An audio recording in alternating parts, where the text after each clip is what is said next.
So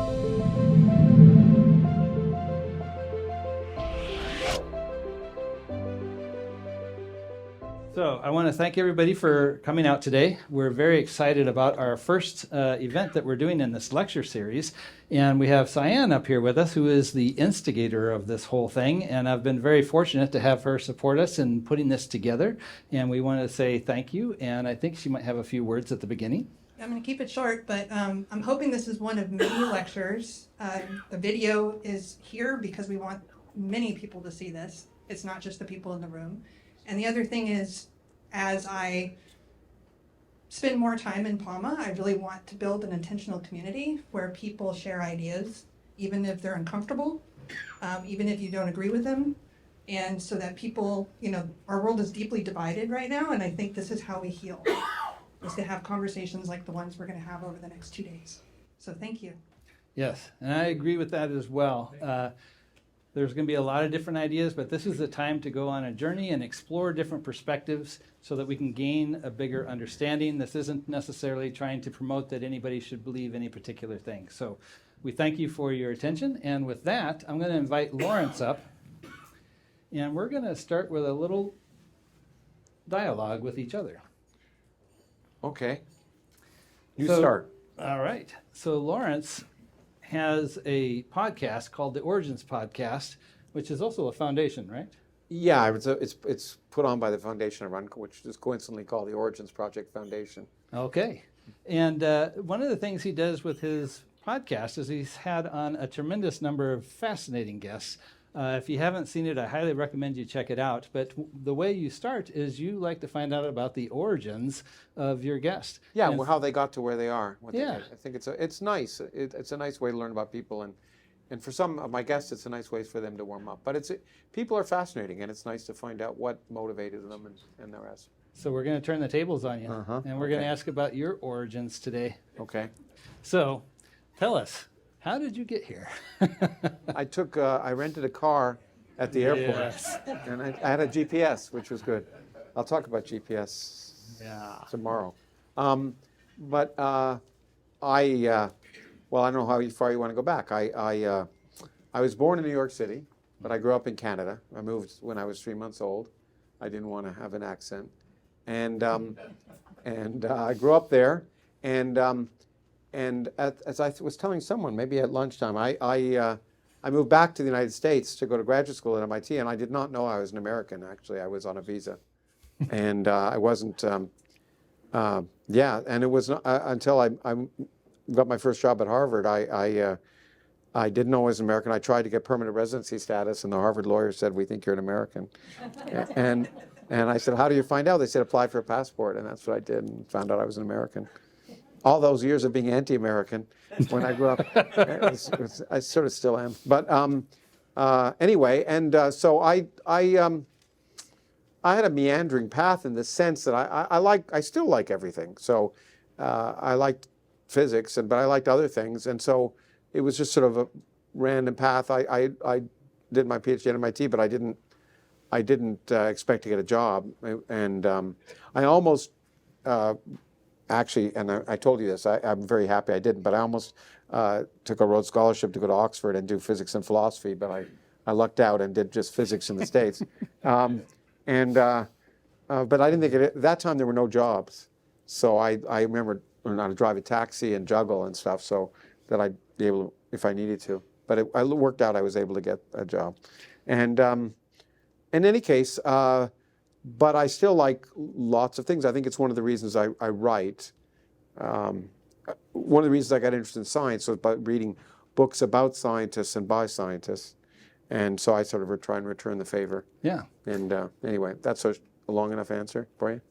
No, that's good. Okay. So one of your books, was this your first one, the Physics of Star Trek? No, it's the first one you ever heard of, and most people.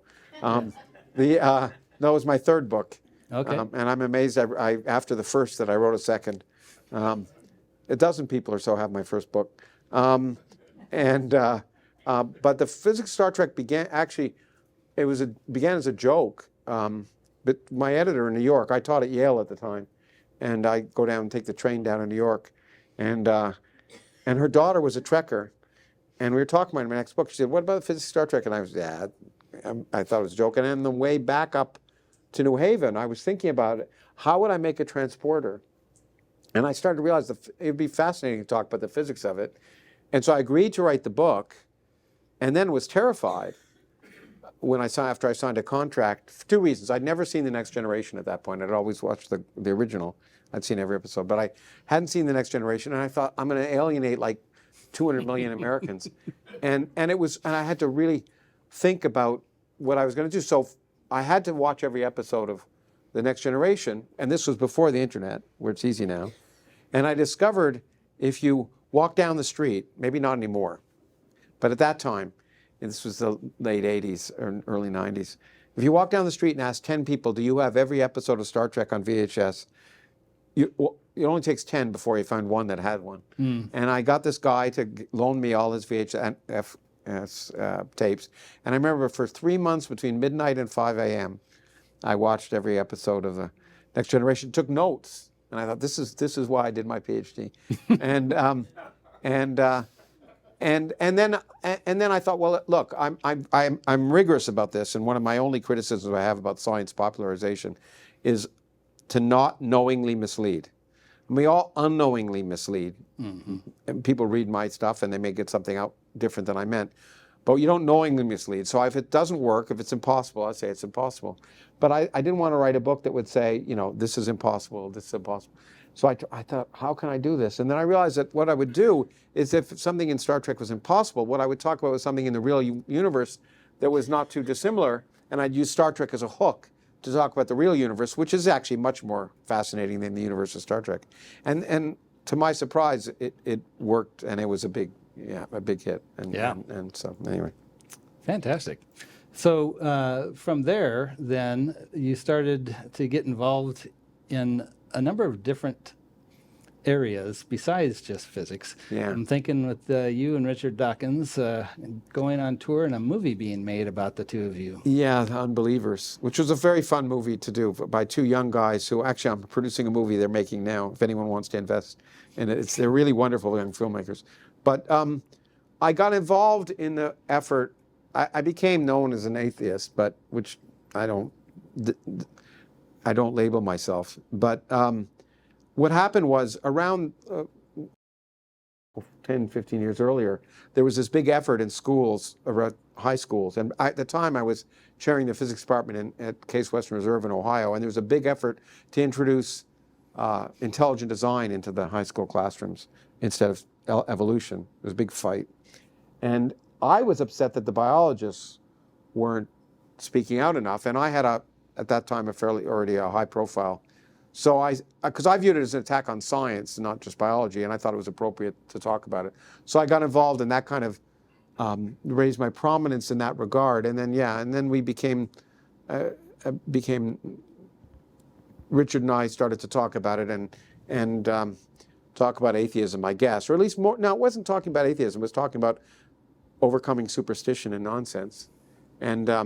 And that movie was made, and it was a lot of fun to make it. It was two guys who were fans who had come to see. My first event in Phoenix was a big, big event, maybe 10,000 people, and we had lots of scientists, lots of well-known people. It was an all-day-long thing, and he came and they found it seemed like a rock concert, and he said, we really want to make a rock and roll tour film about science. So they followed me and Richard around the world as we talked to audiences, and it was fun. And then that got me. Well, I'd been doing TV, but after that, as you know, I started to get into movies a little bit. Yeah. And I'm a villain in one. I was just telling him. So what's the movie where you're the villain? I have a good friend of mine who's a filmmaker named Werner Herzog. I don't know if you've ever heard of him, but he's a wonderful filmmaker. And we became friends. For some reason, I was a judge at the Sundance Film Festival many years ago, and everyone says, why were you a judge at the Sundance? And I always say, you wouldn't ask Robert De Niro why he was a judge. But anyway, so we gave Werner the prize, and I got to know him then. I was a little irreverent with him and his wife, and he liked that. And he'd always wanted me to be a villain, and I've always wanted to be a villain. And for many years, we talked about it. And then we were on stage together at an event in Mexico, and I brought it up again, and then 5 months later I got a script, and I thought it'd have a little part, but it wasn't. It was a big part. Michael Shannon was the start in it, and anyway, it's called Salt and Fire, and as I told Jeff, it's you can see it online, but it's best to get drunk or stoned before you see it. That's Anyway. great. And then I think you made some guest appearances on Big Bang Theory. Well, the Big Bang people like me. So I was there anyway. Yeah, so lots of fun. Yeah, no, I've got to do a lot of neat things, and yeah. Anyway, lots of some of which I can't talk about. Well, isn't that about life? Anyway, but this is one of them. I think this will be a fun weekend, and or weekend, whatever. I don't even know what day it is. Couple days. Every day is a weekend for me lately. But Jim asked me about doing it, and I thought I had to be convinced it was going to be something that would be worthwhile, and I hope it will be, and I hope we'll have fun, and I hope to provoke and have good discussions, and I view myself as really the warm-up act for you, because I'm going to give 2 lectures, right? Yeah. And then you're going to do the last one, and so I've oriented the lectures to kind of lead up to what I think you might. We don't know, since we haven't talked about the details, but what I think you might talk about. So and the context, and frame it in the context of the title of this event. So Yeah, I think we're both going to have some fun surprises. I think so. Intentionally didn't get into too much of what we were going to talk about today, including this introduction. Yeah, So exactly. One of the other things we want Was I going to ask you about your origins, or was I supposed to do? Are you interviewing me, or? We're going to do a little of both. Oh, okay, You feel like it's time to turn the tables? I'd be happy to. Yeah. Okay. So how did you get? You began life with a different hat. I know that. Yeah. You were on the dark side. So a couple of hats. First one, maybe not so dark. Software engineer is how I mostly make my way through this world. But for a good 15 years, I actually became a Christian pastor. And it was later in life, I was really wrestling with questions about well-being and what does it mean to truly thrive as a human. And like a lot of people, you kind of start where you are. And I, growing up, is mostly a more nominally Christian household.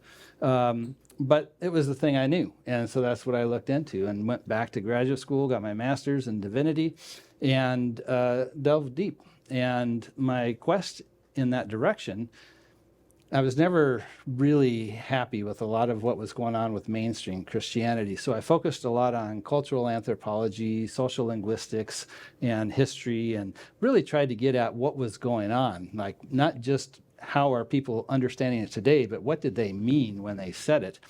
And so it kind of led to a very interesting, smaller kind of group as a home church that we were doing for a number of years.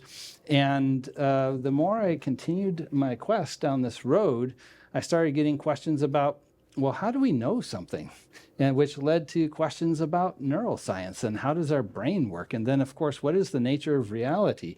So diving in very much from a layperson's perspective into particle physics and trying to understand what's going on there.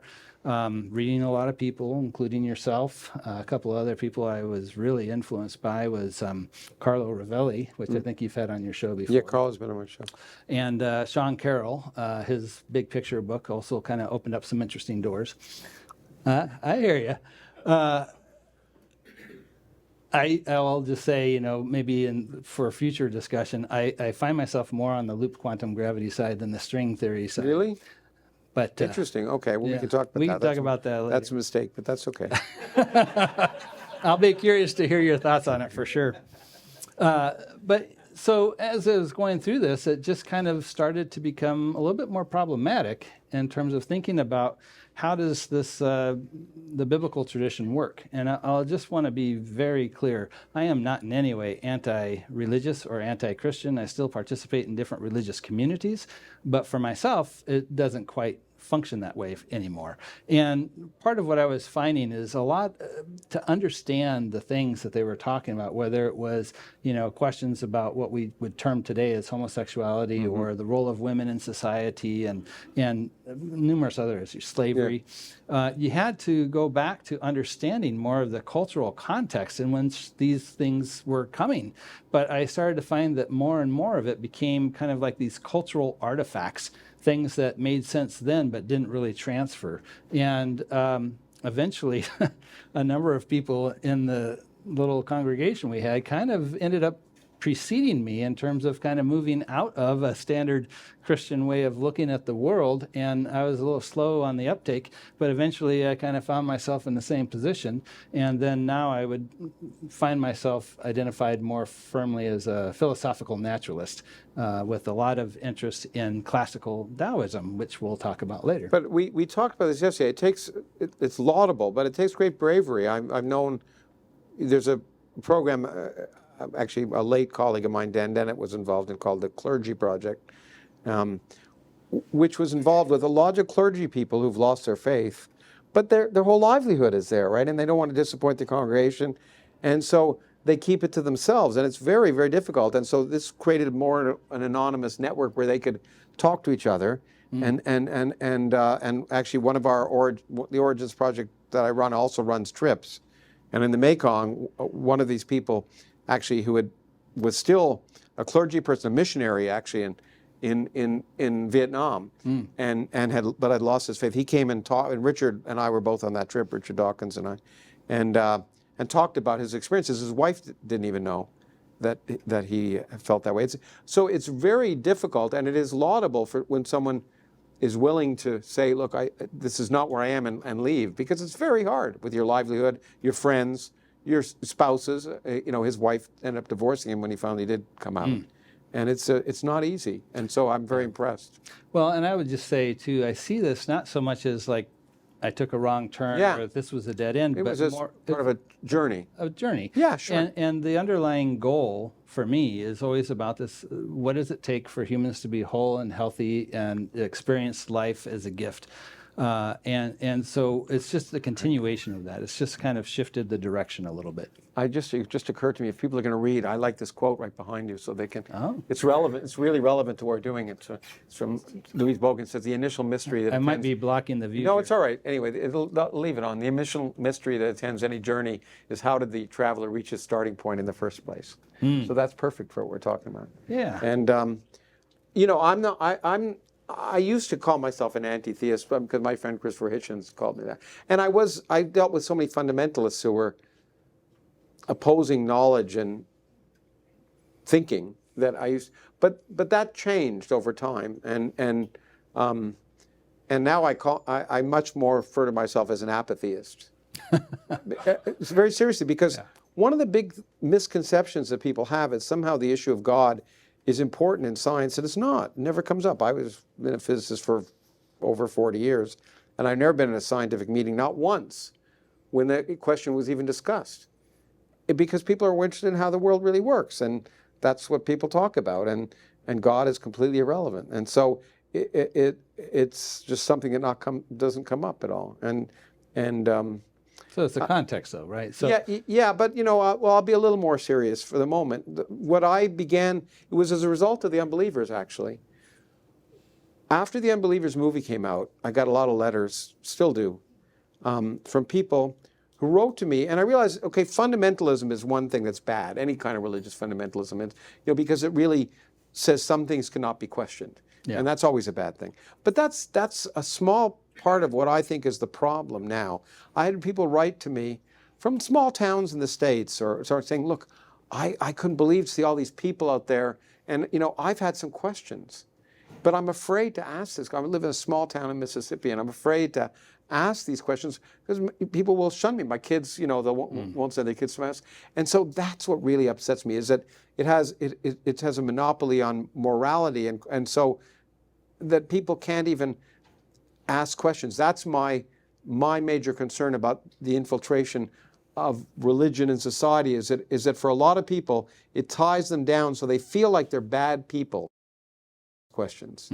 And feeling like you're a bad person for asking questions and is awful. And of course, in our society now, it's happening in the secular world and in universities where you can't ask questions. You can't ask, what is a woman? And I mean, you get fired if you're a professor. I mean, it's ridiculous. And so I guess my whole life I've been fighting in one way or another to get people, first of all, to get people to ask questions. And secondly, to fight any effort to stop people from asking questions. Yeah. And that's all. And of course, there are a lot of people who and I have friends who are devoutly believe in various religions, but they're open to questioning and discussion, and that's fine. They're wrong, but it's fine. Well, and I think that's one of the key things that maybe we'll wrap this portion up with is there's a lot of different ideas. People come from a lot of different perspectives, and you may strongly disagree with where Lawrence and I come from on this, and we want that to be okay, so that what we're providing is an opportunity to find out what the other guy's thinking. And what some possibilities are, how they got there, why does it make sense? And it's only at that point that we can start to have a dialogue with other people if we keep those doors open. And I think, we don't need to be afraid of ideas. They're not going to suddenly seep into your brain and cause you to be converted or to change. It's just opening up our possibilities of what things can look like and how we can understand people better from their perspective.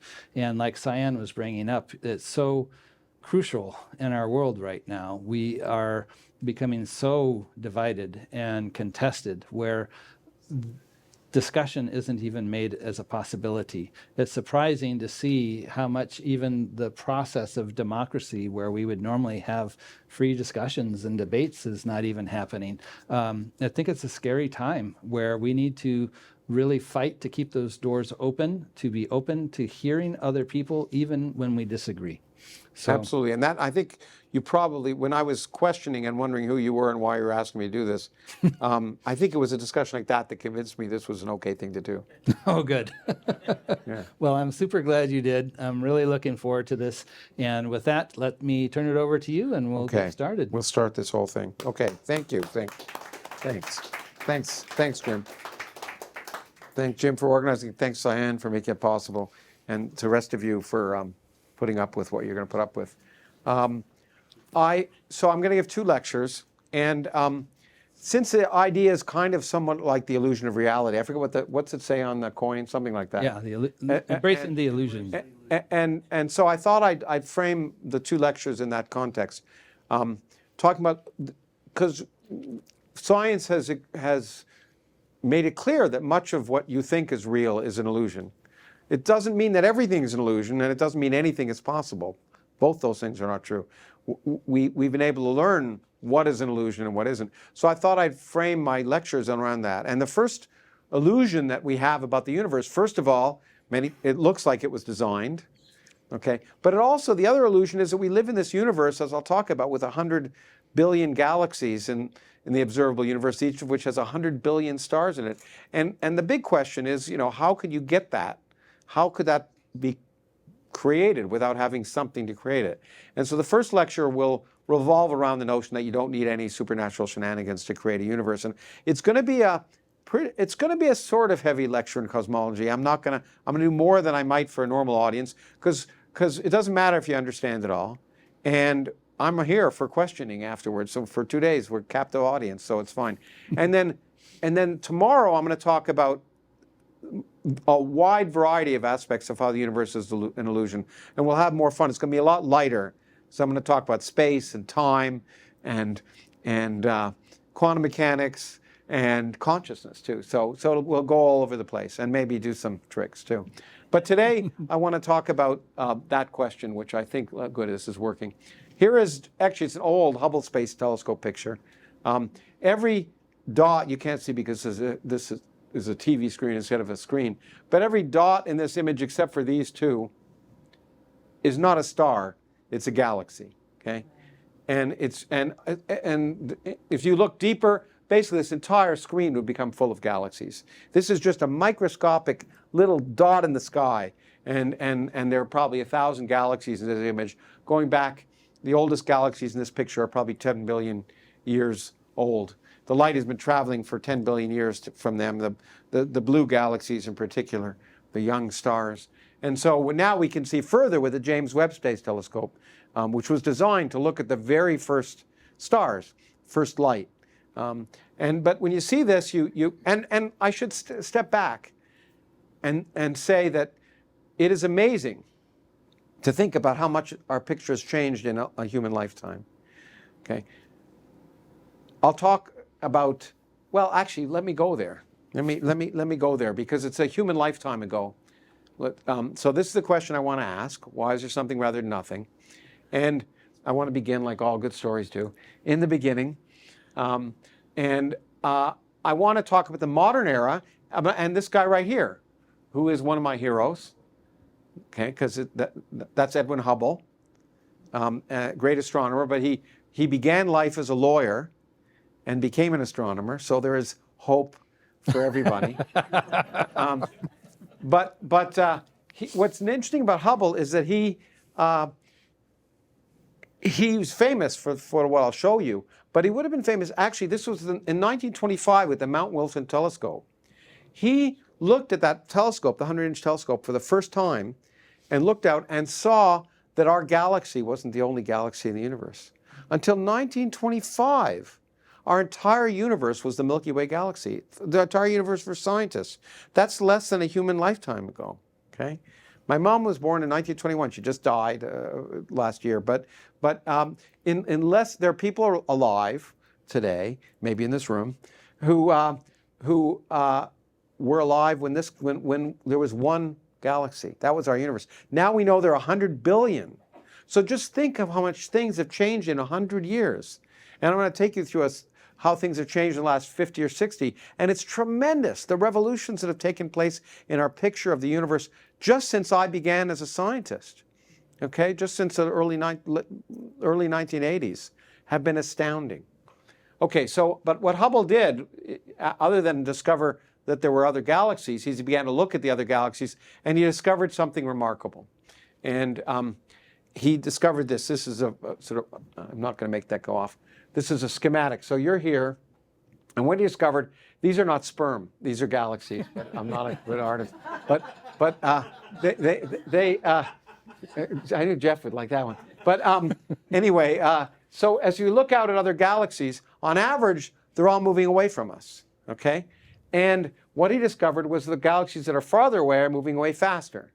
And in fact, it was actually more rigorous than that. Galaxies that were twice as far were moving twice as fast. Galaxies that were 3 times as far were moving 3 times as fast. And we codify this with an equation, not a very complicated equation, saying the velocity is proportional to the distance. And the constant of proportionality we call the Hubble constant, some number, it doesn't really matter what it is. Okay? We name it after Mr. Hubble. Now, when you look at that, what does that mean? It's obvious what that means. Okay? We are the center of the universe. Okay? Okay? But as my wife reminds me on a daily basis, that's not true. What it means is we're stuck in our universe, so it's hard to see what's happening. So to really see what this means, you've got to go outside of our universe, which is hard to do in real life. So some people here may do that on a periodic. Well, it's California after all. But I can make a universe. I can draw a universe and I can do that. And so here's a universe, and that I can show it 2 times. And I put the galaxies at regular intervals. And then at time t1 and time t2, and you can see time t2, the galaxies are a little bit further apart. This sort of small region of the universe, that region is expanding. Okay? So if you're standing outside of it, it's obvious to see. But what would you see if you lived in that universe? Let's take one galaxy, say that one. Okay? To figure out what it would look like from that universe, I put that galaxy on top of itself. Okay? And I look what it would look like. And you see what it would look like. It looked exactly like Hubble saw. Every galaxy is moving away from that one. And those that are twice as far away have moved twice the distance. Those that are 3 times as far away have moved 3 times the distance. And it doesn't matter what galaxy you pick. If it's the same everywhere you are, it looks like you are the center of the universe. So in fact, there is no center of the universe, or everywhere is the center of the universe. You can choose what you like better. It doesn't really matter. The point is, the universe is expanding. That's what Hubble discovered. And actually, interestingly enough, Hubble never really accepted that fact, by the way, but that's what he had discovered, as our universe is expanding. And that changed everything. Because again, in 1925, not only was there only one galaxy known in the universe, but the conventional scientific wisdom was that our universe was static and eternal. It would look this way, it would always look that way. You know, you look out at night, the stars are in the same place one day as the next day, and it didn't look like much was happening. But the notion that our universe was expanding immediately changed everything, because you can work backwards. If it's expanding, then it was smaller yesterday than it is today, and the day before that it was smaller still.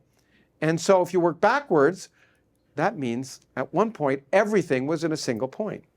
Our universe had a beginning. And that actually did change everything.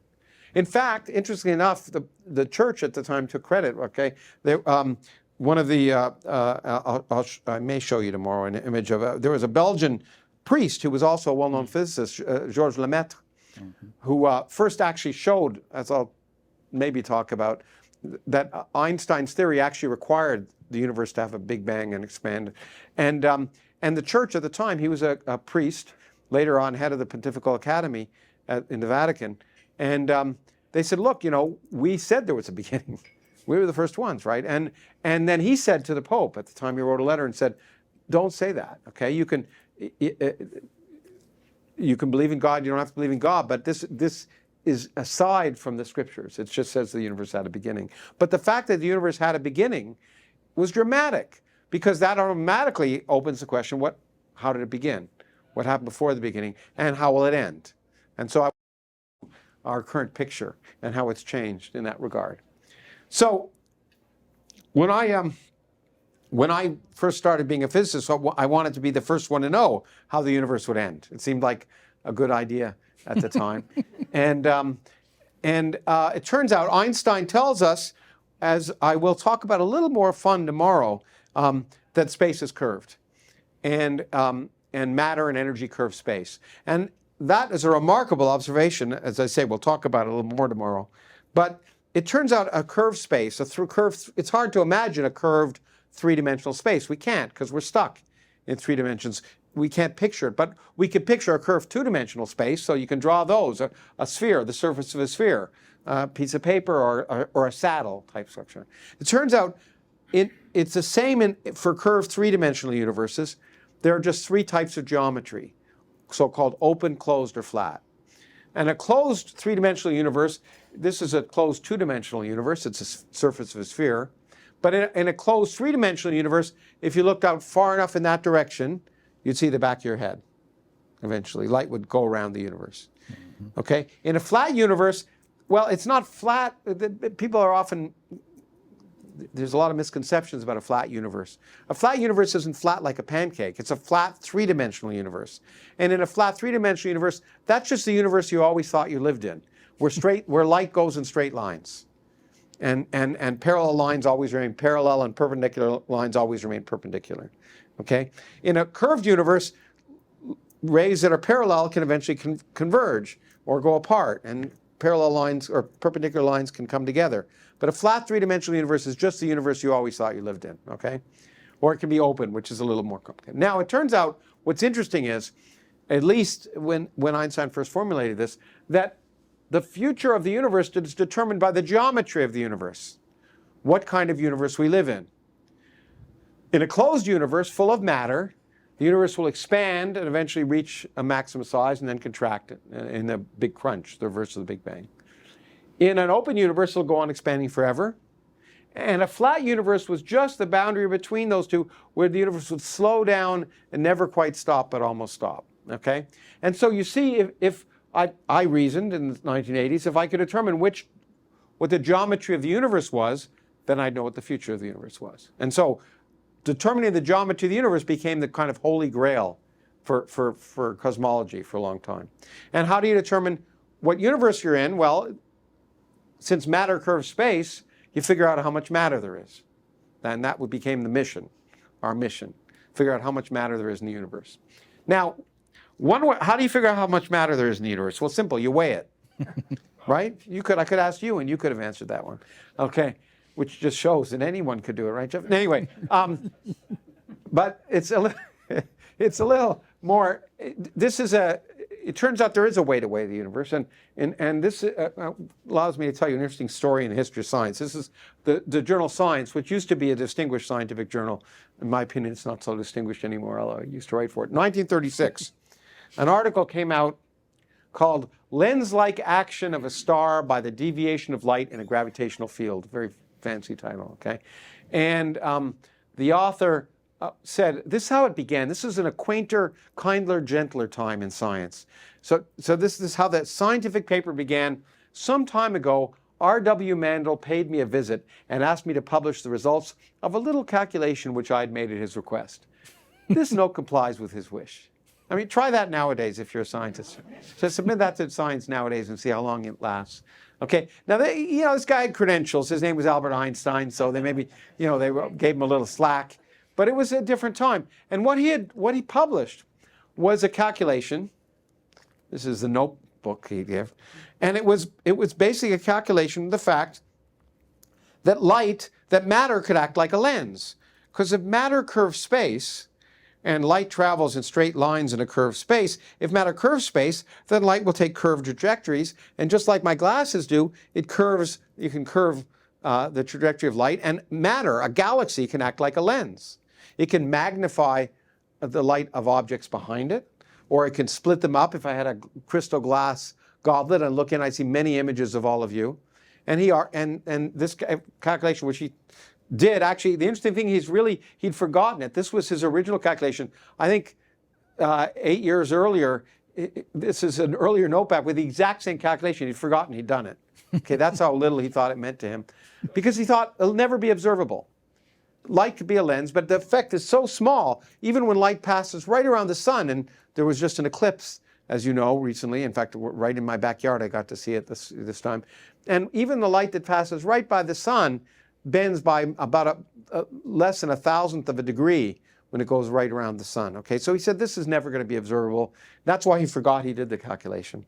In fact, he wrote a letter to the editor afterwards that said, let me also thank you for your cooperation with the little publication which Mr. Mandel squeezed out of me. It is a little value, but it makes the poor guy happy. Okay, that's how science is done. It turned out to be of great value because it not only is visible, but we use it to weigh the universe.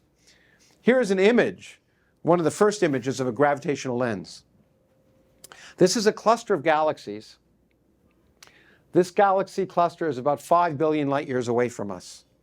5 billion light years away from us. It's got a lot of galaxies, a lot of mass, and you see many images of this single blue, well, it doesn't look like a single blue galaxy, but you see all these blue images here, and they're in this circle around here. These are multiple images of a single galaxy located about 5 billion light years behind this cluster. And the light came through this cluster and got distorted and magnified, and you see many images of the same object, which is amazing. It is an example of what Einstein wrote about, said would never be observable, but it is. But it's more than that. We actually can use this because we understand general relativity, and now we can say, well, look, if mass bends space and you make this image, then you should be able to determine how much mass there is in this region and how it's distributed in order to be able to produce the image you see. It's a complicated computer calculation because you got to do a lot of ray tracing and figure out how the mass is distributed. I remember when this was first done at Bell Labs, actually. It was a very complicated calculation, a supercomputer. Now you could do it on my Mac. But you can do it.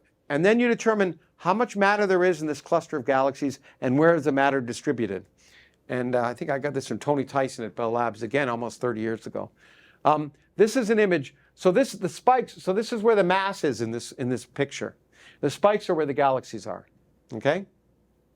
But what you notice, even the untrained eye can see there's a lot of stuff where the galaxies aren't. There's a whole mountain of mass where the galaxies aren't. And in fact, around each galaxy, there's a whole other mountain of stuff outside the galaxy. And it turns out that there's almost 10 times as much matter in there, in that system, as can be accounted for the galaxies alone. Evidence for something we now call dark matter.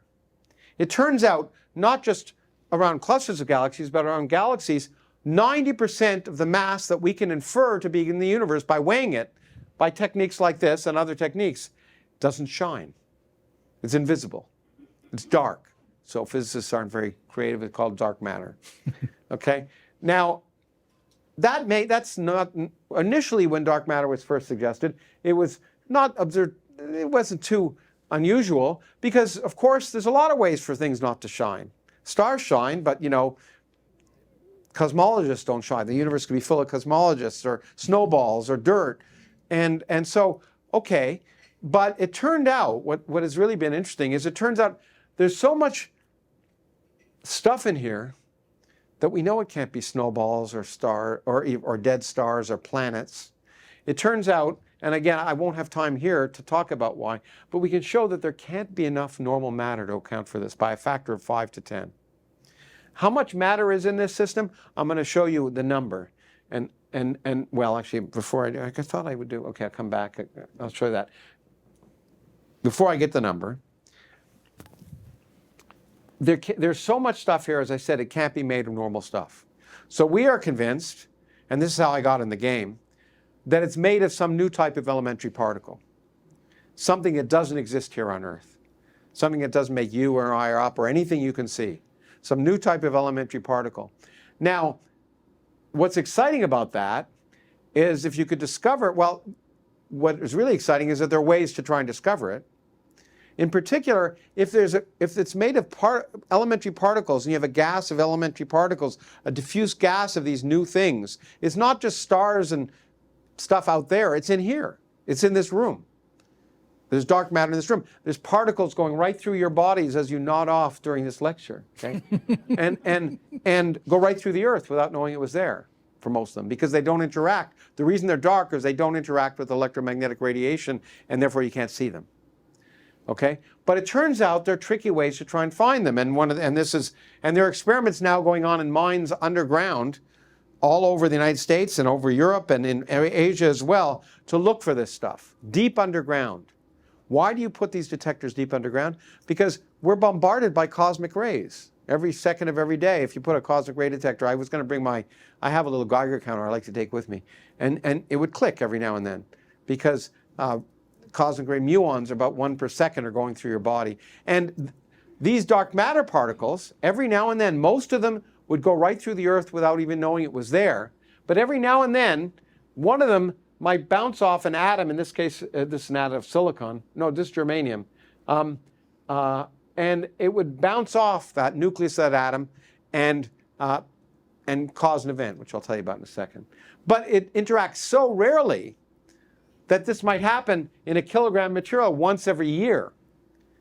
And of course, if you did that experiment here on the surface of the Earth, it'd just be overwhelmed with other stuff. So you put them deep mines underground. This one, you cool it down. This happens to be cooled down to about 1,000th of a degree above absolute zero, something you can do easily enough. And when the dark matter particle bounces off, it'll heat the whole thing up by about 1,000th of a degree. And there are detectors like this, much bigger ones now, 1 ton. The biggest one now is about 10 tons. I was involved in this new experiment because this one didn't see anything. We've been looking for 40 years and haven't seen anything yet. But there are big experiments, 10 tons put underground, waiting to see if they can get a signal for dark matter, these new type of element particles. Now, we haven't seen that signal yet, but as Carl Sagan once said, absence of evidence isn't evidence of absence, okay? It just might have to build a better detector, a bigger detector. I'm happy. You know, I remember I first proposed these in 1984, and I figured, well, you know, okay, that'll be built in 1986 and the whole thing will be over. But happily, I'm a theorist, and the experimentalist been working for 40 years to try and perfect these things. But in any case, it doesn't matter that we don't know what it's made of. It's one of the first big mysteries. We don't know what matter is, dark matter is, okay? One of the many mysteries. But it doesn't matter that this observation tells us how much of it there is. And here's how much of it there is. There. Now you're all satisfied. Physicists like to appear scholarly, so we give Greek letters to things. And this letter is omega. And it says omega is 0.3. What does that mean? Well, I said the universe is open, closed, or flat. And if you have an open universe and you add matter to it, it eventually becomes flat. And then if you add more matter, it becomes closed. It closes in on itself. And omega is the ratio of the actual amount of matter in the universe divided by the amount of matter you'd need to make an exactly flat universe. So if omega is less than 1, it looks like the universe is open. If omega is bigger than 1, it looks like the universe is closed. And if it's equal to 1, it looks like the universe is flat. Okay, are we all okay with this right now? Okay, good. No, that's fine. Okay, so this seems to suggest, and it wasn't just from this, but it was larger clusters of this looking all over the universe, adding up all the matter you can infer around all the galaxies we could see. It looked like there was 30% of the amount of stuff needed to make a flat universe. Okay, that was a problem. Because theorists like me, we knew the universe was flat. Forget the observers. Okay, we knew. We had religious faith that the universe was flat. Okay, because there were good reasons that I'll talk about to think the universe was flat. And here the observers were coming up with the wrong number. It was a problem. Okay, so we said, well, maybe, look, this is a very indirect way to measure the geometry of the universe. Maybe there's a more direct way to measure the geometry of the universe. Could you measure the flatness of the universe? You can measure a piece of paper is curved. Could you measure lines that are curving over space? Well, if space is curved very slightly, you've got to look at big distances. But it turns out there's a way to measure the geometry of the universe directly. Because you notice, in a flat universe, and again, you can't really see it, but in a flat universe, light travels in straight lines.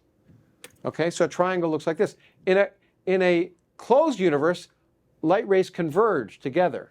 Okay? And in an open universe, they diverge. Now, what's the sum of the angles in a triangle? I could ask a U.S. university student, and they'd say, I don't know, I've been thinking about Palestine. But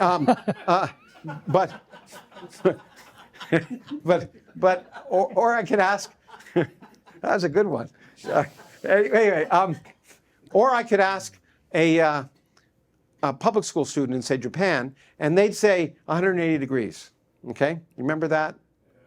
Some angles, and because you're an educated audience. Okay, 180.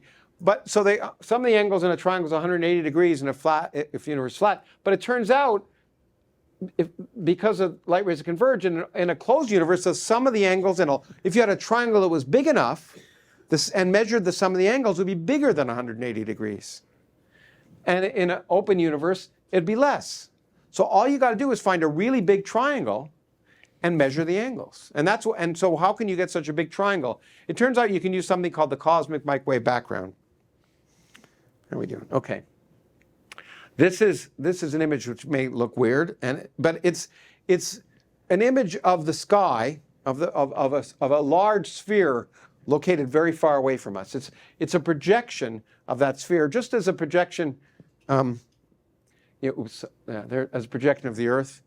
I met my wife in Australia, so this is where I like to think of the Earth. But it doesn't matter. The point is, it's a projection. So in this picture, I'll go back here, actually. This is the plane of our galaxy, and this is looking up, and that's looking down. Okay? So it's a projection of a sphere located very, very far away from us.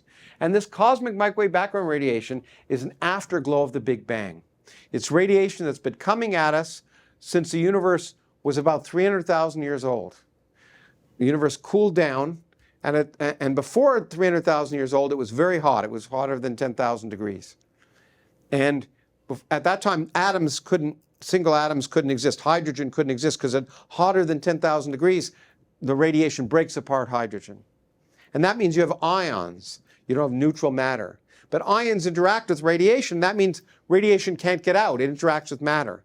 But when the universe was 300,000 years old, it cooled down below 10,000 degrees. Hydrogen was able to combine to form neutral matter.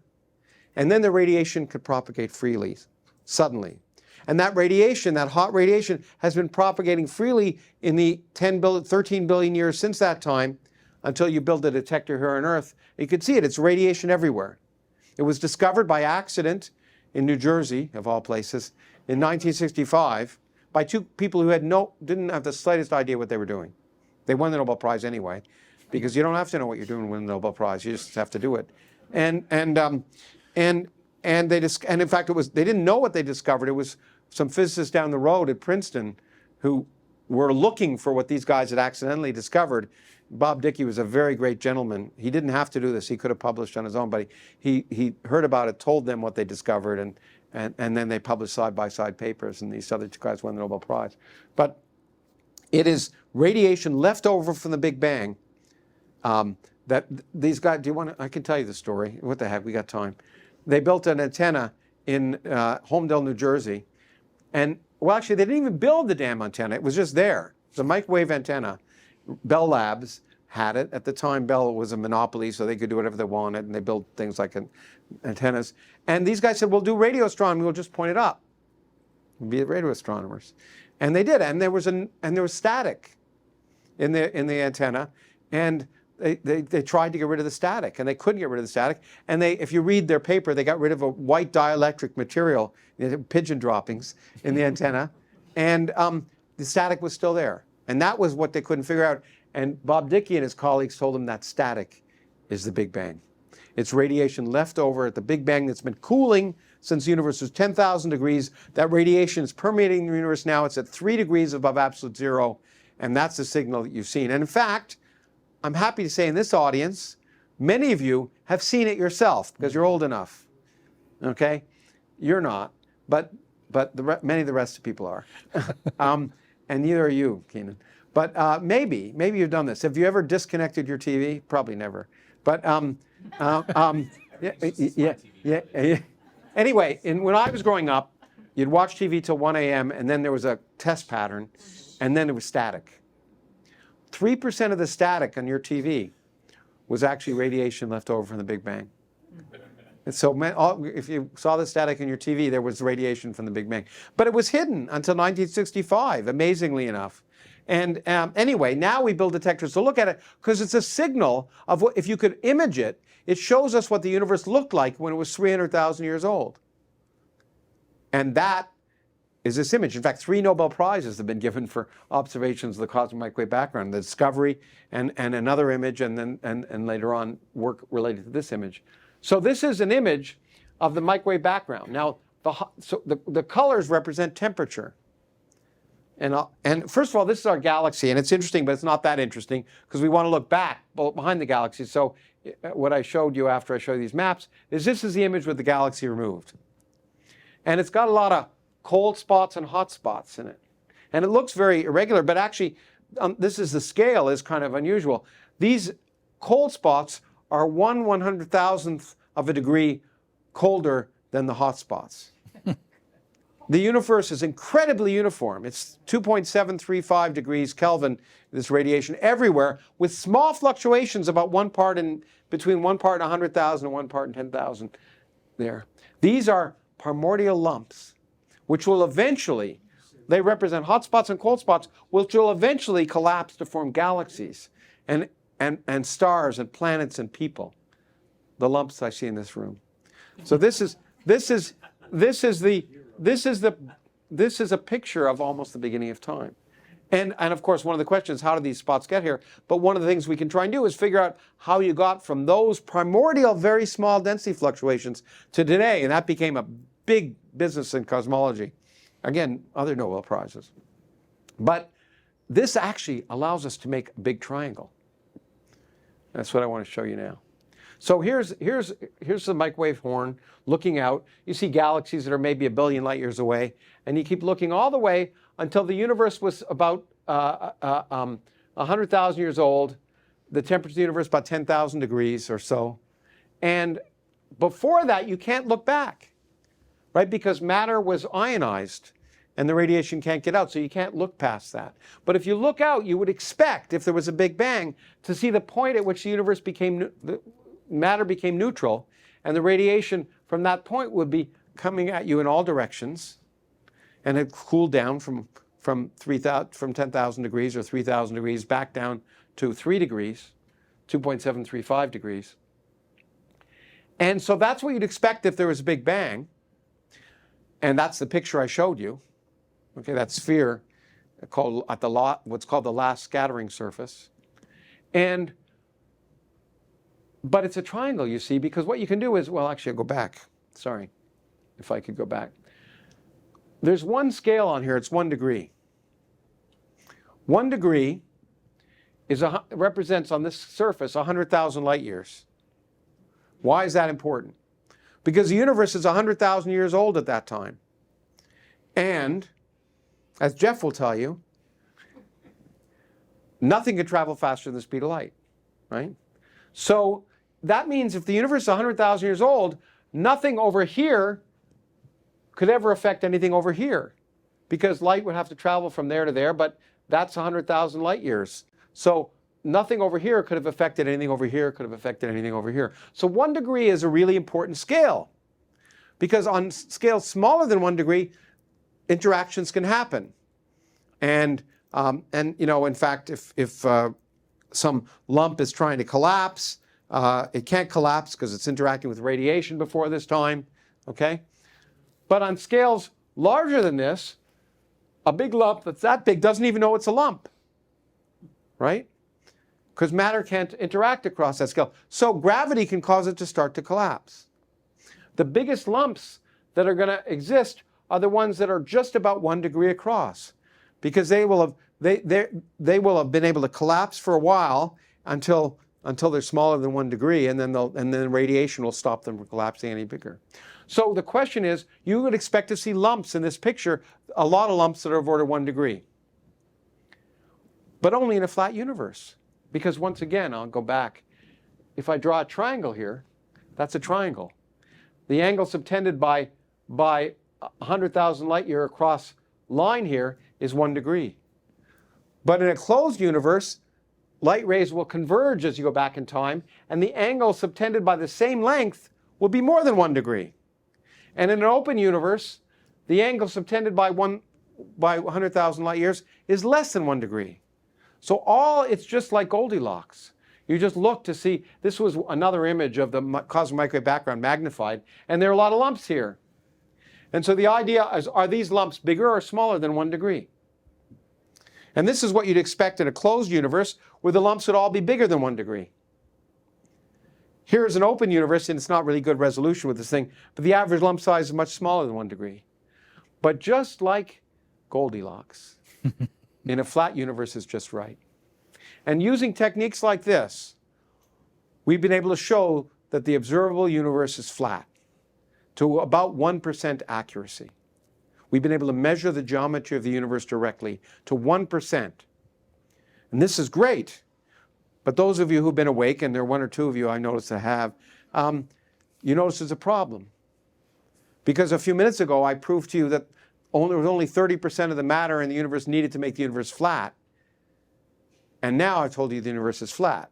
I mean, we can pat ourselves in the back because we theorists knew the universe was flat. Okay? The observers finally showed we were correct. But there's a huge problem. Where's the other stuff? Now, looking at you, you look like deers in the headlights here for a little bit. I've given you a lot already to think about. What I'm going to suggest is we take about 5 minutes for people to go to the bathroom. Is that okay? Yeah. And sort of think a little bit before we solve the mystery. Does that sound okay? Yeah. Okay, good. Take a break. Okay. Actually, we finished the easy stuff, so we're now getting to the hard stuff. Okay. Actually, it's true, but it's anyway. So just to remind you, what I was saying here is that this is an actual image of hot spots and cold spots in the microwave background. And from the average size of these, in principle, they're physically about 100,000 light years across. We know the physics tells us that the lumps in the early universe, the maximum lump should be about 100,000 light years across. That's physics, based on very basic physics. So we know they're 100,000 light years across. The question is, how big do they seem? And a ruler will seem bigger if you look at it through a magnifying glass. And so how big they seem depends upon the geometry of the universe. Okay, the universe bends light. And so in a closed universe, those 100,000 year across lumps should look this big. 100,000 light year across lumps should look this big. In an open universe, they should look about that big, that little blue thing there. But you can see these lumps are bigger than that and smaller than that. It turns out the observed size of the lumps is precisely the size you would expect if the universe is flat, if light rays were going in straight lines. So that's where we're at, okay? Good. Okay, so Yeah, I think that's all I need to say for that one. Now, well, actually, let's go back. So I left you with this mystery story, which you said you were going to solve during the break. But we've weighed the universe. It weighs 30% as much as it should if the universe is flat, but the universe is flat. So 70% of the mass or energy in the universe is missing from this picture. Where could it be? It turns out the place it could be is in empty space, in nothing. Because, and I'll spend more time tomorrow talking about this when we have a little fun, do some tricks. Empty space isn't empty.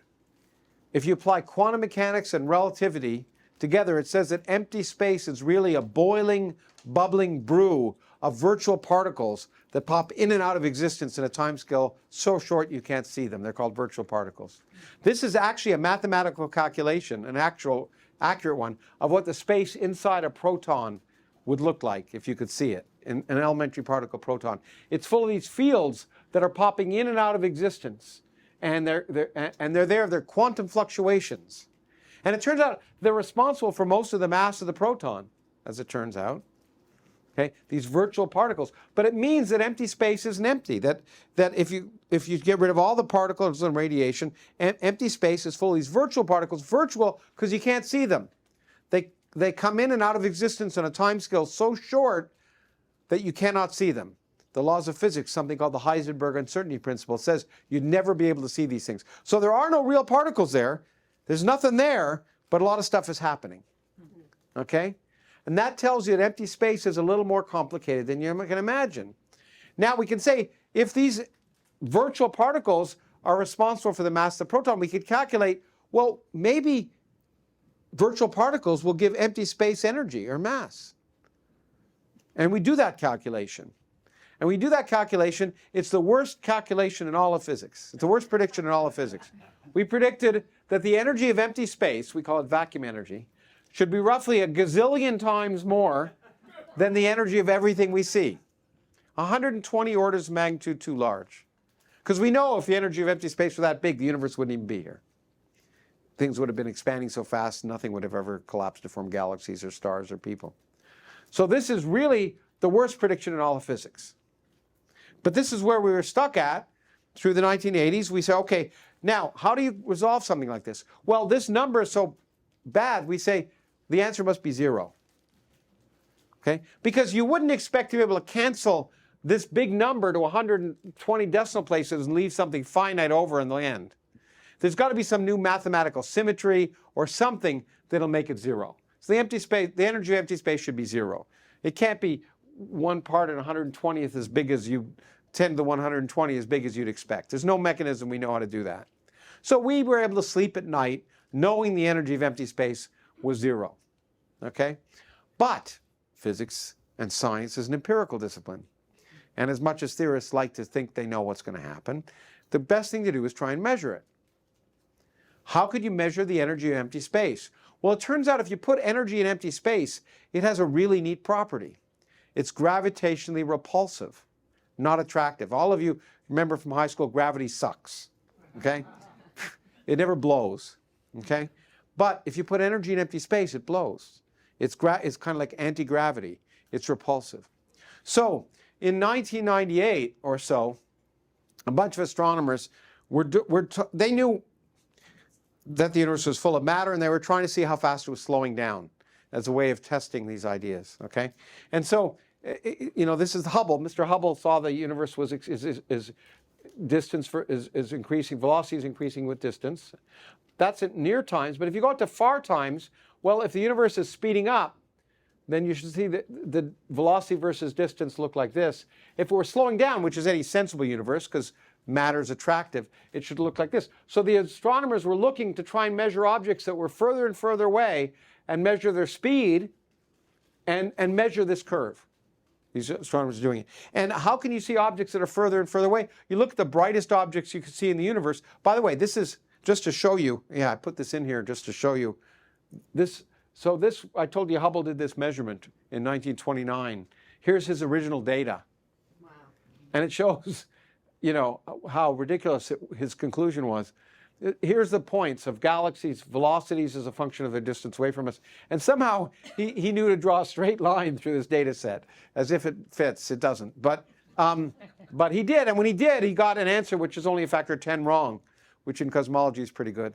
And but nevertheless, so he got it wrong, but it turns out that it is true that nearby velocity is proportional to distance, as I showed you later. But to look farther away, stars, you can't see individual stars across the universe. But what you can see are these things. This is a galaxy, I was going to say far, far away, long, long ago, but it's not that far away. It's about 60 million light years away. Okay? Not that far away in cosmic scales. And you can see that this star looks like it's a star, maybe in our galaxy in the way, but it's not. It's actually a star at the outer edge of this galaxy. But it's shining with the brightness of the entire center of this galaxy containing 10 billion stars. How could that be? It's a star that's just exploded, a supernova, the brightest fireworks in the universe. And when the supernovas explode, they shine with the brightness of a whole galaxy. They don't explode too often, but once per 100 years per galaxy. Okay? So, but if you're looking far enough, you can see them exploding all the time. And I think I'm going to skip how we can see that. Yeah, this is a little too technical. But okay, this looks like it's more technical, but it's what I wanted to show you. This is the result. In 1998, two groups of astronomers were trying to measure how fast the universe was slowing down, what the deceleration of the universe was. And these were supernovae, farther and farther away, measuring their velocity as a function of distance. And you can see the Hubble law here. And they were seeing how this curve curves down. So to really see what happened here, I draw a straight line through this data set and turn the whole thing horizontal. And then the question is, these guys are far, far away. The prediction was that all these supernovae should lie along this curve if the universe was flat and dominated by matter. But what you see is instead they lie above the straight line. But how could they lie above the straight line? Well, that would only be true if the universe was accelerating, if it was speeding up.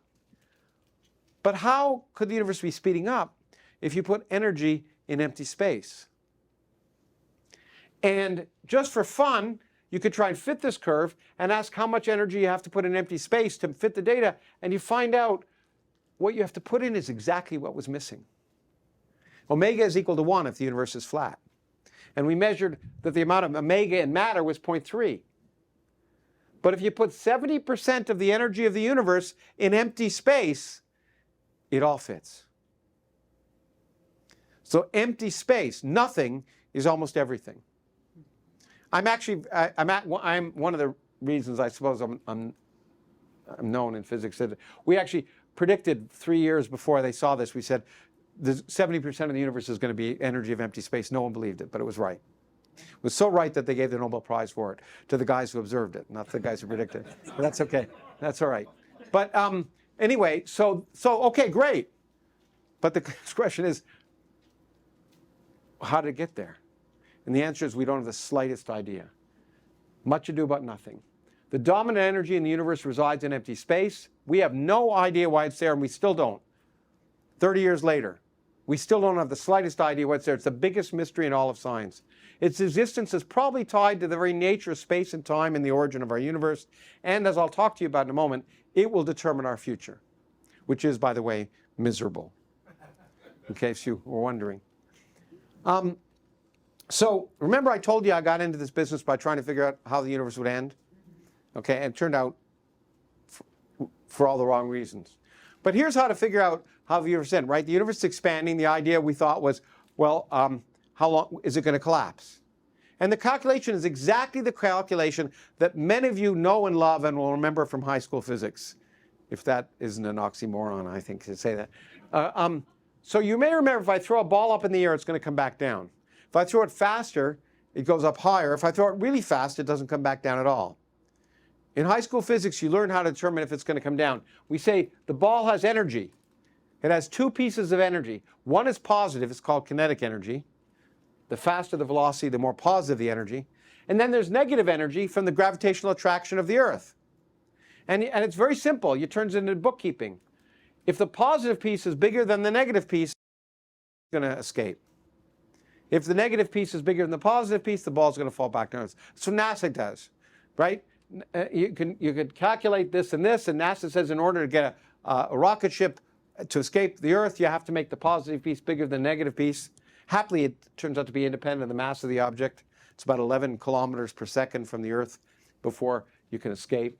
And so the idea is, okay, well, if it works for the Earth, let's do it for the universe. If the total energy is bigger than 0, then the object will escape. If the total energy is less than 0, the object will return. Okay, it's a simple high school physics calculation. So we can apply it to the universe. And remember, I showed you this image from Hubble. We know a galaxy at a certain distance away from us is moving away from us. So we know the positive piece. We can calculate its velocity. And the bigger the Hubble constant, the bigger the velocity. That's the positive piece. That's the easy piece. Hubble measured that. The negative piece is how much matter is in this cluster of galaxies pulling it in. And that depends upon the density of matter in the universe. And that was the hard piece to measure. The things that got omega 0.3 in matter. And it's minus. Now, if B over A is bigger than 1, that means the negative piece is bigger than the positive piece. We thought the universe would collapse. If B over A is less than 1, the universe will expand forever. But B over A turns out to be exactly this quantity omega we measured. And that means if omega is 1, which is what we think it is today, then B is equal to A. But if B is equal to A, that means the total energy of the universe is 0. In a flat universe dominated by matter, the total energy of the universe can be precisely 0. Now, if you were going to make a universe from nothing, what would you make the total energy of the universe? It's the first hint that maybe even in a universe with 100 billion galaxies in it, each containing 100 billion stars, gravity has negative energy, attraction. The two things can add up so the total energy is 0. And then maybe it doesn't seem so crazy that you can get a universe full of stuff when originally you didn't have any stuff in the first place. It's the first inkling. Okay? Now, I want to talk about nothing for the next few minutes. Okay? And when I wrote my book, Universe from Nothing, there was a lot of people who got upset. I used to say, I think I wrote in the abstract or the foreword, and I got people upset, but it was a good joke. I said that philosophers and theologians would disagree, don't like me talking about nothing. And I said that they're experts at nothing, so they like to talk about that. But anyway, I think that turned them against me. But anyway, so the idea is nothing is the most important thing in the universe. But what I want to try and point out to you is that it turns out that that it is eminently plausible that our universe arose from absolutely nothing without any supernatural shenanigans. But I have to define what I mean by nothing. The first kind of nothing is the nothing of the Bible, like a void, nothing, empty space. But as I've told you, empty space isn't so empty. Empty space is a boiling, bubbling brew of stuff. In fact, if you have empty space and you wait long enough, the laws of quantum mechanics and relativity will say eventually real particles will start bubbling out of nothing. And so even empty space, nothing is unstable. Eventually nothing will have to form something. Okay? Come on in. We'll start again. Okay. No. So even the whole point about this is that nothing and something are not really different things. That's the whole point. And some people say, that's just, it's awful, you're not allowed to redefine language. But that's called learning. That's what we've realized in science, that the distinction between nothing and something is not as great as we thought it was. Because empty space can eventually become non-empty just by the laws of quantum mechanics. So even empty space will eventually become populated. If we wait a lot longer than the current age of the universe, but particles can pop out of nothing. So that's the first kind of nothingness. The second kind is, nothing number 2 is, if you have gravity plus quantum mechanics, things are even more interesting or complicated. We don't have a quantum theory of gravity. As you pointed out, there's two competing things. They're probably both wrong. Loop quantum gravity and string theory are two candidate quantum theories of gravity, but we don't have one. But we do know this. In quantum mechanics, there's fluctuations, as I showed you, and I'll talk a little bit about that tomorrow in a different context. But if gravity is a quantum theory, the variables of gravity are space and time. Einstein showed that gravity is due to a curvature of space, or causes matter curves space. So space and time are the fundamental variables of general relativity. If it's a quantum theory, then space and time are quantized objects, and that means they fluctuate. And it's possible in a quantum theory of gravity to have no universe, and suddenly a universe pops into existence and then disappears really quickly. Just like in a normal flat universe with matter, particles pop into existence and out of existence all the time. We measure that, okay? We measure their effects indirectly. So if gravity is a quantum theory, it's possible to have a whole universe pop into existence, and then it'll go out of existence in a timescale so short no one would ever know it was there. But under certain conditions, a virtual universe that pops into existence can survive. What would such a universe look like? Well, the first thing you need to know is actually the actual universe, the only one that mathematically we can prove has zero total energy is a closed universe, one that ultimately closes on itself. That has zero total energy. If a universe pops into existence and has zero total energy, the laws of physics say it can survive. It doesn't have to disappear because it doesn't violate energy conservation for it to suddenly appear because it took no energy to make it. So it can persist. A universe that has positive energy has to disappear because otherwise it would violate energy conservation. It can appear for a moment, but it has to go away. Okay? Now, you might, again, if you've been awake, and some of you were, again, I said our universe is flat. But it looks flat. That doesn't mean it's flat. A closed universe will generally collapse in a fraction of a second. The only way to make a closed universe survive long enough to have for stars or planets or us is to have a very early period where that little closed universe expands immensely fast. So fast, so it doesn't collapse, but something makes it expand incredibly fast. And then like a balloon, if it expands very big, it'll look flat. I mean, Kansas looks flat, okay? Because the Earth is, it took a long time. I've actually, unfortunately, had to talk to people who still think the Earth is flat, okay? And there are basketball players and people with brains. But, well, they're not always mutually exclusive, but there are PhDs, there's a conference in France that of 1,000 PhDs who thought the universe is flat, okay? I mean, their Earth is flat. It's that, but in any case, it can look flat if something makes the universe puff up. And it turns out for totally independent reasons, that's what we are virtually certain happened in our universe. Because particle theory predicts exactly that. When you put together our fundamental understanding of particle physics, it turns out, it was predicted in 1980 by a pal of mine, Alan Guth, that something called inflation would happen. That if you understand, and I'll talk a little bit more about fundamental particle physics tomorrow in a way which won't seem anywhere near as technical as this, so don't worry about it. But it turns out, we think something called a phase transition happened. It would store energy in empty space for a little while, and that would cause our universe to expand very fast. And Alan realized that a long time before we had this problem of measurements of stuff. And what the theory predicts is that at a time very early in the history of the universe, a millionth of a billionth of a billionth of a billionth of a second after the Big Bang, our universe would have increased in size. So energy would have gotten stuck in energy space for a little while, just a fraction, a small fraction of a second, but would have caused our universe to expand by 30 orders of magnitude in a millionth of a billionth of a billionth of a billionth of a second. It's hard to imagine any of that. This would have all happened at the end of this. Our universe, our whole observable universe now, at that time would have been smaller than the size of a baseball. Okay?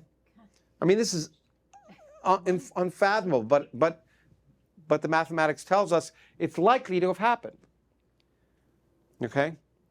Now, if that happens, and the universe expands by that amount, the universe that results after inflation ends is going to look flat. But on much bigger scales than we could see today, we would know that mega universe, if you wish, would eventually be closed. Because even if you blow up a balloon, it gets large, but it stays closed. Okay? So this prediction, that's why, by the way, we theorists knew the universe was flat, because this prediction was made in 1980, and it was so compelling that we said, we don't know what, the observers don't know what they're talking about if they don't. Inflation predicts the universe is flat, it's got to be flat. Okay, and in fact, that was what led my colleague and I then at the University of Chicago to predict that we needed something else to make the universe flat and predict that this dark energy existed in 1995, because we were so convinced that the universe was flat before it was measured to be that. But now, how would you know that that inflation happened? Because it's a nice story, but science isn't storytelling. Religion is storytelling. Okay? There we go. That's the answer. Okay. What's the question? Okay. It's nice. It's a compelling theoretical picture, but as I said to you before, physics is an empirical science. Experiment determines everything, observation. And pretty as it might be, if it doesn't agree with observation, we throw it out like yesterday's newspaper. How might you know that inflation happened? Well, this is one way. I've been hypnotizing you while you've been doing this. It turns out, as I've been waving my hands, every time I do this, I produce something called a gravitational wave. Because as I'll talk to you tomorrow, Mr. Maxwell and Faraday showed every time I shake an electric charge, I produce an electromagnetic wave. But gravity, general relativity, says every time matter moves around, it produces a disturbance in space that trickles out. But gravity is the weakest force in nature, so these disturbances are not measurable. In this room right now, there are gravitational waves happening all the time. By the way, this is a three-dimensional version of it, but like most three-dimensional pictures, it doesn't really tell you anything. But we can try and measure gravitational waves. In this room, there are gravitational waves, and when a gravitational wave goes in this room, the room gets a little smaller in that direction and a little bigger in that direction, and then smaller in that direction and bigger in that direction. It's happening right now. For some of you, depending on how much you were drinking last night, you feel it happening right now. But the effects are so small that we can't ever see it. In fact, I argued we'd never be able to see it. I just couldn't believe I always underestimate experimentalists. Because in order to make a noticeable gravitational wave, you'd have to have the most amazingly catastrophic movement of matter. What's the most amazingly catastrophic movement of matter you can imagine? Two big black holes bigger than the mass of the sun colliding and coalescing. And you could calculate let's say two black holes colliding, if they existed, mass of the sun and a billion light years away, would produce a gravitational wave signal that would last about 1 second long. And it would, and all you have to do is do a detector that measures the length in this direction and the length in this direction and looks for it to get a little smaller here and a little bigger there. Simple, right? This is a detector that was built. It's one of two, the LIGO detector. This is in Hanford, Washington. It has a partner in Livingston, Louisiana.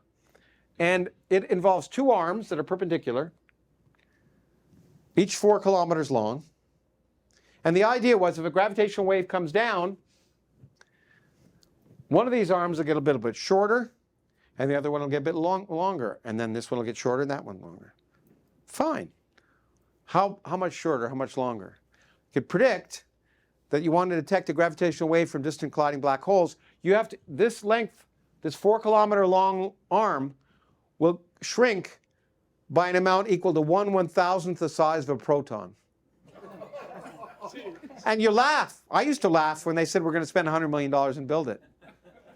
But what's amazing is they're able to measure it, able to see this. And in 2015, good pals of mine observed, actually 3 hours after it was turned on, they told the graduate students not to take data. It was a test run, but the students, of course, took the test data. 3 hours after it ran, a gold-plated signal coming from two black holes colliding 1.2 billion light years away.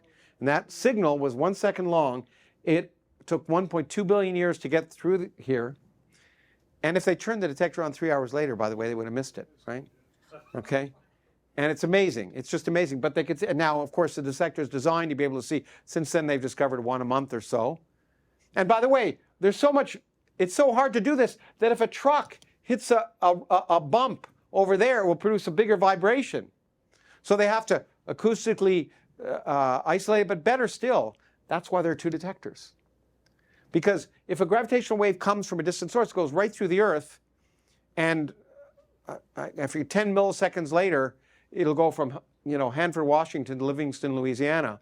So they look at the two detectors, and they look at the signals offset by 10 milliseconds. And if a real gravitational wave, there's lots of noise, But if a real gravitational wave comes by, they'll see the exact same thing 10 milliseconds later in Livingston. And so in that's exactly what they saw. This is the original event. This is the Hanford detector. This is the prediction of what they would see. It's a little noisy, as you can see.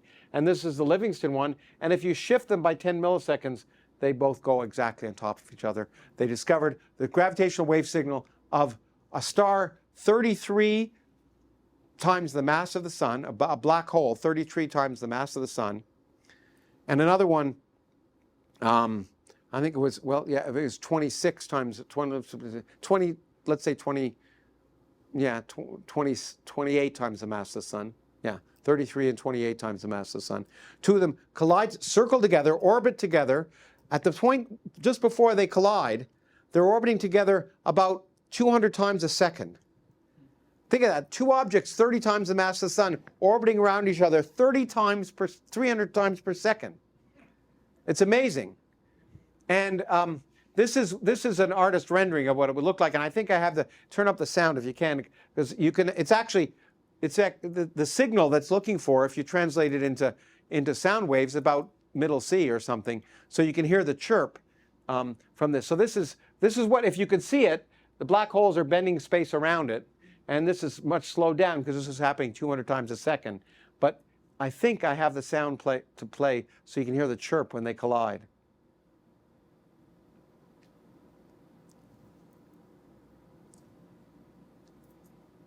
Listen carefully.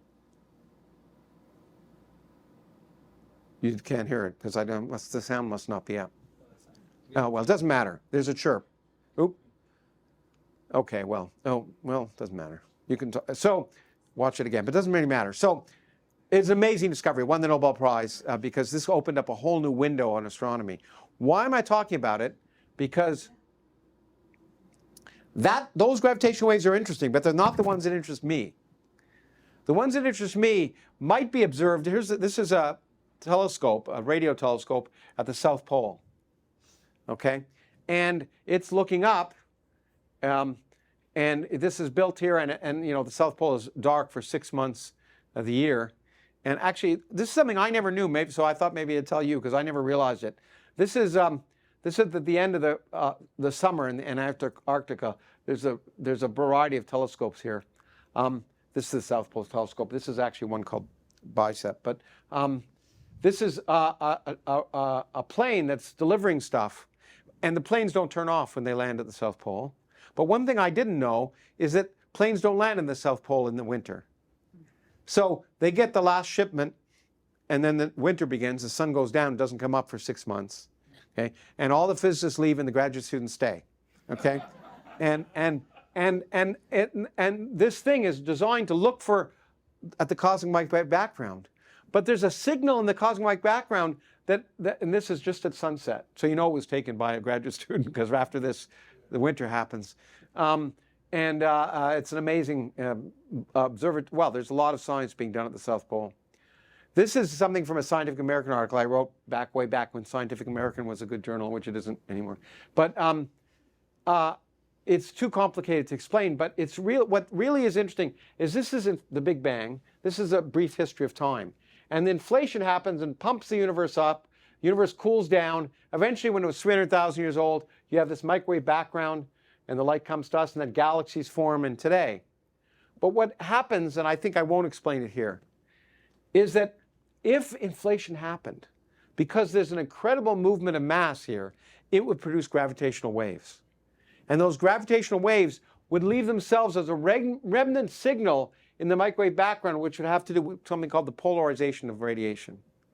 And a very specific pattern. And in fact, in, I guess, 2017, people who used that Bicep telescope, measured something that looked just like this and said, we've discovered inflation. Unfortunately, it was dust in our galaxy. Okay? It's a hard thing to do. We're looking for this. But if we discover this signal, it will be a signal that was produced at the beginning of time that will give us a direct signal telling us what the universe looked like when it was a millionth of a billionth of a billionth of a billionth of a second old. It'll confirm inflation if we see it, and it'll take inflation from the realm of theory to experimental fact. Unfortunately, if we don't see it, it doesn't mean inflation didn't happen, because only under very special circumstances would you be able to see this. Right now, the detectors are at the limit of what they can detect for a very special type of kind of inflation. The direct detectors like LIGO are a million times too insensitive to detect it. But we're building new gravitational wave detectors. There's another one called LISA that's being built in space, and the arms are not 4 kilometers long. They're 4 million kilometers long. Wow. But you don't need to build a tunnel. You see, in space, you just put a mirror 4 million light years, 4 million kilometers away, and you just got to make sure that everything is finely tuned so the mirrors are always exactly the same. It's amazing, but it's being done. Be built by 2030, 2035. Anyway, and that may tell us that inflation happened and turn this sort of speculation or metaphysics into physics. Okay. Now, what does that imply, though? Inflation will force our universe to appear flatter. And we're all pretty certain it happened, that's theorists. But we have yet to be proven that. But in fact, only if you have a universe created from nothing, that's a closed universe, only inflation would allow it to live 13.8 billion years, which is how old our universe is. And in fact, it will only a universe that has inflation, a universe from nothing created by spontaneous quantum fluctuations, will only survive for 13.8 billion years if inflation happened. And what will it look like? It will look just like the universe we live in. The lumps that you saw in the microwave background, inflation predicts a spectrum of lumps that are just exactly like the ones we see from quantum mechanics. Fundamental quantum mechanics produce those temperature fluctuations that you saw that later formed you. So you are quantum lumps originally. Everything you see in the universe came from quantum mechanics, if inflation is right. So I want to just restate that a different way because I think it's really important. A universe created from nothing by quantum fluctuations in space and time that lasted 13.8 billion years would generically look identical to our universe. Does that prove our universe was created from nothing? No, but it makes it plausible. And to me, that's amazing. That we can actually have a plausible picture for how our whole universe came into being without any supernatural shenanigans, just from the laws of quantum mechanics, relativity, and electromagnetism. It's amazing. So that's how a universe from nothing could happen. Now, in the last few minutes, I want to depress you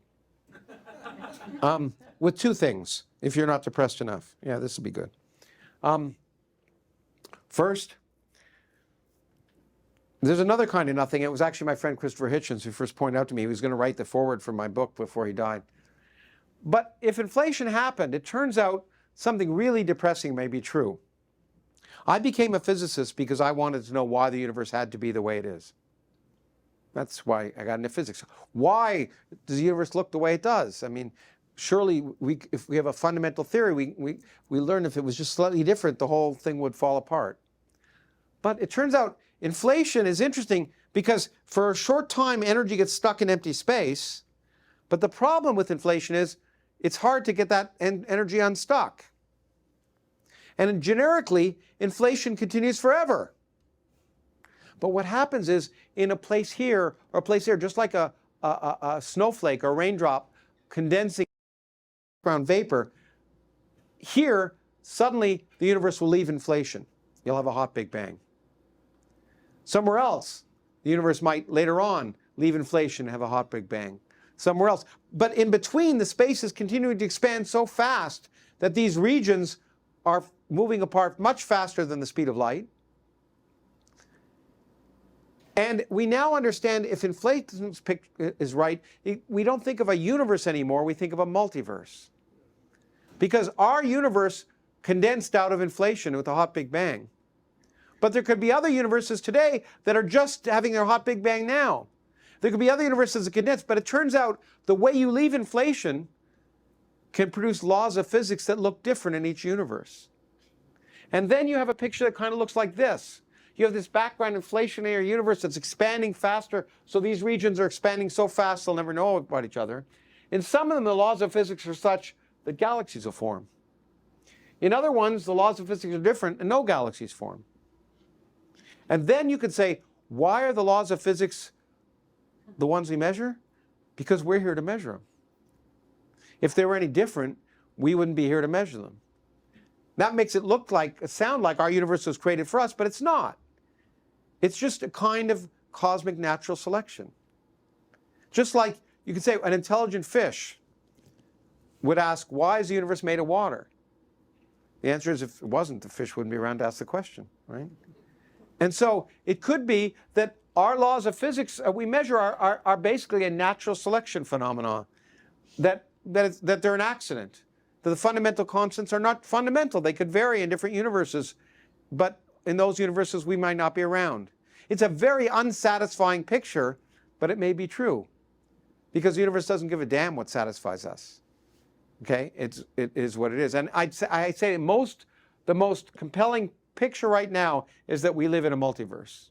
Now, this sounds like metaphysics, because this universe can never communicate with that universe. They're always moving apart faster than the speed of light. So it sounds like metaphysics. But it turns out, and me and a colleague of mine, Frank Wilczek, who won the Nobel Prize for something else, have shown that if you actually measure gravitational waves from inflation, the ones I talked to you about, we can indirectly prove that other universes exist. So it would turn it from metaphysics to physics. Okay. But as Christopher, well, first of all, I'll begin with Einstein. Einstein said, what really interests me is whether God, and by God he didn't mean God, as you know, had any choice in the creation of the universe. That's a really interesting question. That was what interested me. Do the laws of physics have to be the laws we measure, or could other laws of physics result in reasonable universes? That's a fundamental question, would be nice to know the answer to. And he said that's what really interested him the most. Okay, now we know the answer may be there was no, there's, if you want to call it God, if inflation happened, all possible universes exist. And all possibilities exist. It means, by the way, there's an infinite number of universes if you wait long enough. And that means when you have an infinity, it's a real different world, right? Infinities mean in that multiverse, there's a universe just like ours. And in that universe, there's a planet just like Earth. And that planet, there's a meeting happening in a golf course right now. But at that meeting, Jeff is talking and I'm sitting in the audience. Every possibility you can imagine happens. It's crazy, okay? That's why it's a very unpleasant picture, but it might be right. But as Christopher pointed out, the final version of nothing is actually even more interesting. Nothing is heading straight towards us. And this is the miserable future of our universe. Because, as George Orwell once said, to see what is in front of one's nose requires a constant struggle. Okay? Here's what he meant by this. Okay? So I don't have to elaborate. But what it meant was, if you have nothing dominating the universe, then the universe begins to expand exponentially. That's what's happening in our universe as far as we can tell. Remember, the universe is accelerating. But if the universe is accelerating, it turns out, if you go away far enough, then objects at distances greater than some distance d are receding from us faster than light. But Jeff said to me in the break, is it really true that nothing can travel faster than light? And the answer is yes. But you have to parse that a little more carefully. You have to look at this. And nothing can travel through space faster than light, but space can do whatever the hell it wants. It's like a surfer. We're in the perfect place to talk about this. If you're a surfer, you're moving in the water. But if there's an undertow or whatever it's called, where you one of those things where you get pulled out to sea, you're swimming as fast as you can, but you're moving further and further away from the shore. So you're not moving through the water faster than the water is taking you away. And if space is expanding, it's carrying objects away. Locally, they're at rest. They're not moving. But globally, they're receding from us faster than light. And we can calculate how far away, if given the energy of empty space we see today, and I calculated this, I forget when, maybe year 2000, 18 billion light years away. So that means the universe is 13.8 billion years old. So that means this effect should begin to be noticeable. If we wait long enough, everything we now see, the rest of the universe will disappear, except for our local cluster of galaxies, which is bound. But all the distant galaxies we see now will eventually, after 10 trillion years or so, be moving away faster than the speed of light and have disappeared. And and stars will still be around in 10 trillion years, by the way. And there may be observers and astronomers who look out, and it's kind of poetic for me. Because what will they see? They'll see one galaxy, the galaxy they live in, because all of our local cluster will have collapsed into a single meta-galaxy. And it'll be just like the picture we had in 1925. Because the rest of empty space will be empty. They won't see any evidence of the expanding universe. Their picture will be that the universe is static and eternal and that there's one galaxy in it. Okay, and that'll be it. And then, eventually the stars will collapse and die, and there'll be one large black hole in the center of our galaxy, which will eventually dissipate if Stephen Hawking is right, and just disappear, and the universe will become cold, dark, and empty. And that's the future. Okay? And when I told Christopher Hitchens this fact, that's when he wanted to write the foreword of my book, because he said, if you want to ask the question, why is there something rather than nothing? The real answer is, just wait, there won't be for long. Because eventually there's going to be nothing. And that may be the picture. But this is the picture of our universe that's changed so much in 50 years in a single human lifetime. It's amazing, and there's still so many things we don't understand. The important question in physics is not why is there something rather than nothing. The interesting question is, how did it happen? That's what's really the interesting question. And we've learned so much. We're on the cusp of, it's an amazing time, and I like to say every day I'm surprised if I'm not surprised. Because every day new things arise. And this amazing, wonderful universe is remarkable. Even if we're just here for a little while and then there's nothing, as I'll say later, we should enjoy our brief moment in the sun here, because there's sun here. This thing I've talked about, which is to search for the universe as it is rather than as we want it to be, is humanity at its best. That's what I talk about, asking questions, and what this is all about, being free to ask questions. The universe is the way it is, whether we like it or not, and we should be free to ask those questions and not be offended if things don't work out like we wanted. And I wish more undergraduates understood that right now. But to just bring it up to date, here are things you may have read in the news. There are lots of open questions. You hear, is the energy of empty space really fundamental, that energy of empty space we're measuring? Or is it changing? Is it going to disappear?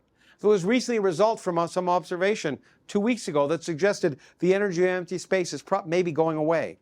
It's probably wrong, because most observations when they're first made are wrong. But it nevertheless got headlines. There was a big story about it in the New York Times, fake news. The Hubble tension. Well, I told the universe is expanding. It turns out different ways of measuring the Hubble constant. One by looking at the cosmic microwave background, and one by looking at supernovae. They give different answers. They differ by 2%. A lot of people think that's significant. I'm old enough to say, maybe not. When I began as an assistant professor at Yale, I remember there were two groups that measured the expansion rate of the universe. One was the Hubble constant was 100 plus or minus 5, and the other group measured 50 plus or minus 5. Okay, clearly their error bars were wrong. And we said it's probably 75, and once it worked out to be about 72. But so maybe it's significant, maybe there's something fundamentally wrong with our picture, or maybe it's some uncertainties we don't know about. But a lot of ink in a lot of people say the Big Bang has been misproven. It hasn't been misproven.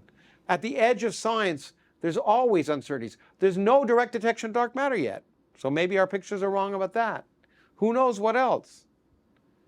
But what I want to say is that at the forefront of science, there's always puzzles and inconsistencies. The first time new things are measured, especially if the measurements are difficult, one has to take the results with a grain of salt. When you read something in the paper saying the Big Bang has just been disproven, hold your horses. So far, every time one of those results has come, it's gone away. Maybe there'll be something new and something wrong in the picture I gave you. Who knows? We should be willing to be wrong, and maybe it's wrong, but we don't know. Systematic uncertainties are the bug in the machine, and observations are different than an experiment. You know, Keenan was showing me a little device he made, and if you have a device in the laboratory, you could turn the switches and test it. But with the universe, we can't turn the switches. It's a lot harder to make observations than do experiments. Nothing yet overthrows the picture I presented, but we'll see. And not knowing everything is great, but not knowing everything is not the same as knowing nothing. We know a lot. It just we're willing to understand that there's a lot we don't know. And I think that's the spirit of probably what this is all about. So the universe, the dominant stuff in the universe is nothing. The future is miserable. That's what I want to leave you with. But enjoy your brief moment in the sun tonight and elsewhere. And probably this is one of my favorite pictures. My last picture I'll show you. This is taken from the Cassini satellite. It's on the far side of Saturn, being illuminated by the sun. And if you look right there, that's the Earth. Okay, that's how significant we are. Okay, it's amazing to see that. And so I'll leave you with Einstein, who said, the fairest thing we can experience is the mysterious. It's the fundamental emotion that stands at the cradle of true art and true science. And being full of mysteries doesn't make the world a worse place, it makes the world a better place. Thank you. Okay, good. That was a lot longer than I... Is my mic on? Okay, good. Lawrence, thank you very much for that very stimulating There was a lot. presentation. Tomorrow's will be less comprehensive, so you can relax. Okay.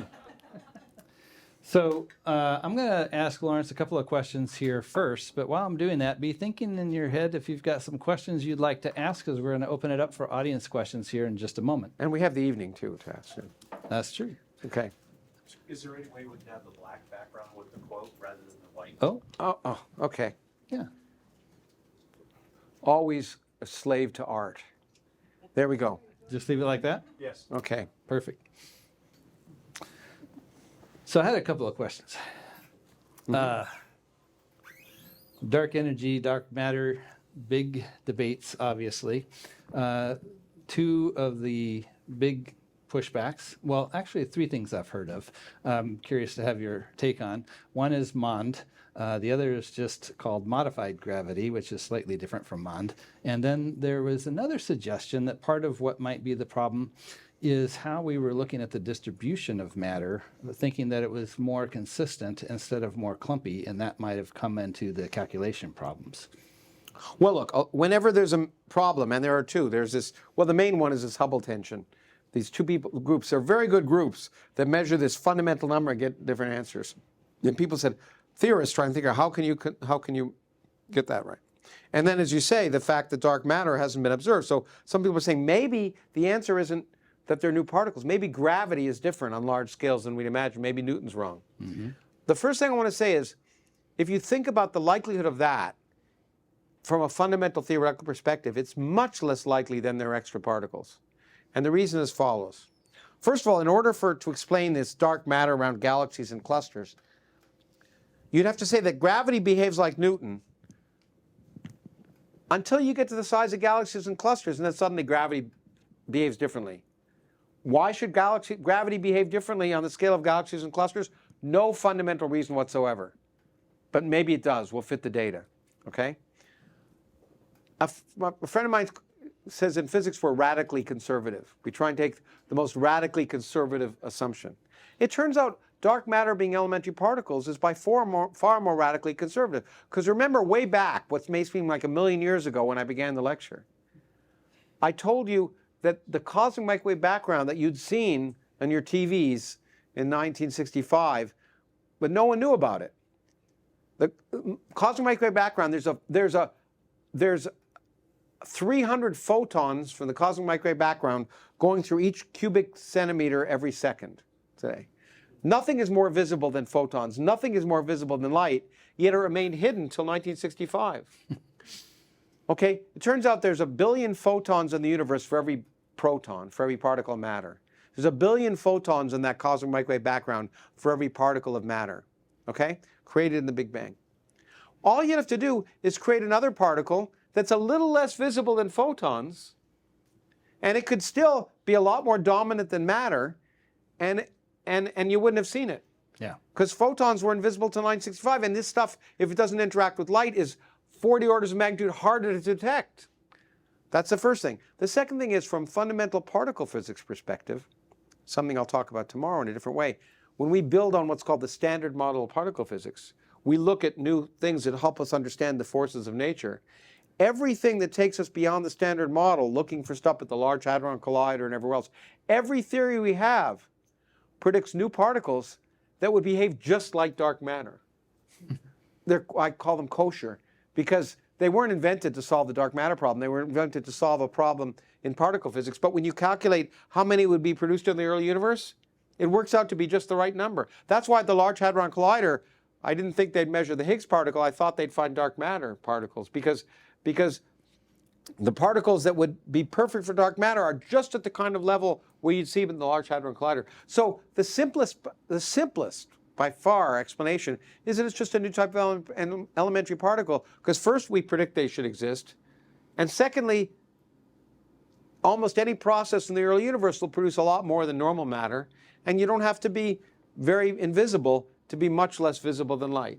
Okay, so that's that. Okay. And MOND was this theory that it's ad hoc. Let's assume gravity is different.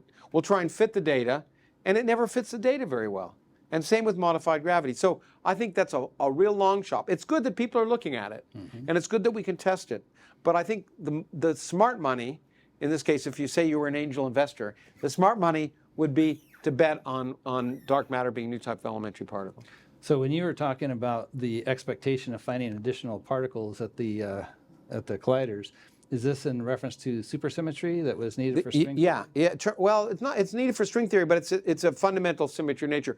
It turns out that this idea was there's a new symmetry of nature called supersymmetry that was predicted well before string theory in a different context, but it's useful for string theory, and it explains a big problem in particle physics: why the forces have very different magnitudes. I won't go into that here. Maybe tomorrow a little bit. It explains why the weak force is weaker than electromagnetism and why it's much stronger than gravity. And it predicts that there should be something, these new particles should exist right around the scale of the Large Hadron Collider. That's why when we turned it on, we thought it would be there. We haven't seen them. Does that mean it's wrong? No, because the theory is very malleable, and they could be the actual scale could vary by an order of magnitude or two. But it was a disappointment that it wasn't seen, in the sense that many people thought we'd see that long before the Higgs. And maybe it's wrong. Maybe there aren't super. It turns out there's another dark matter particle called the axion, named after a laundry detergent, by my friend Frank Wilczek, actually, who proposed it, that's very different. It doesn't require supersymmetry, and it's another beautiful dark matter candidate. But the neat thing is we have experiments. The underground experiment, I told you look for those type of particles called WIMPs, weakly interacting massive particles. There are another set of experiments, which we've also proposed, that look for axions. So the good news is we'll know if either of those things are right or wrong in the next decade or two. That's good. So I think you said, but you were speaking a little quick at this point. Yeah, that, probably. Sorry.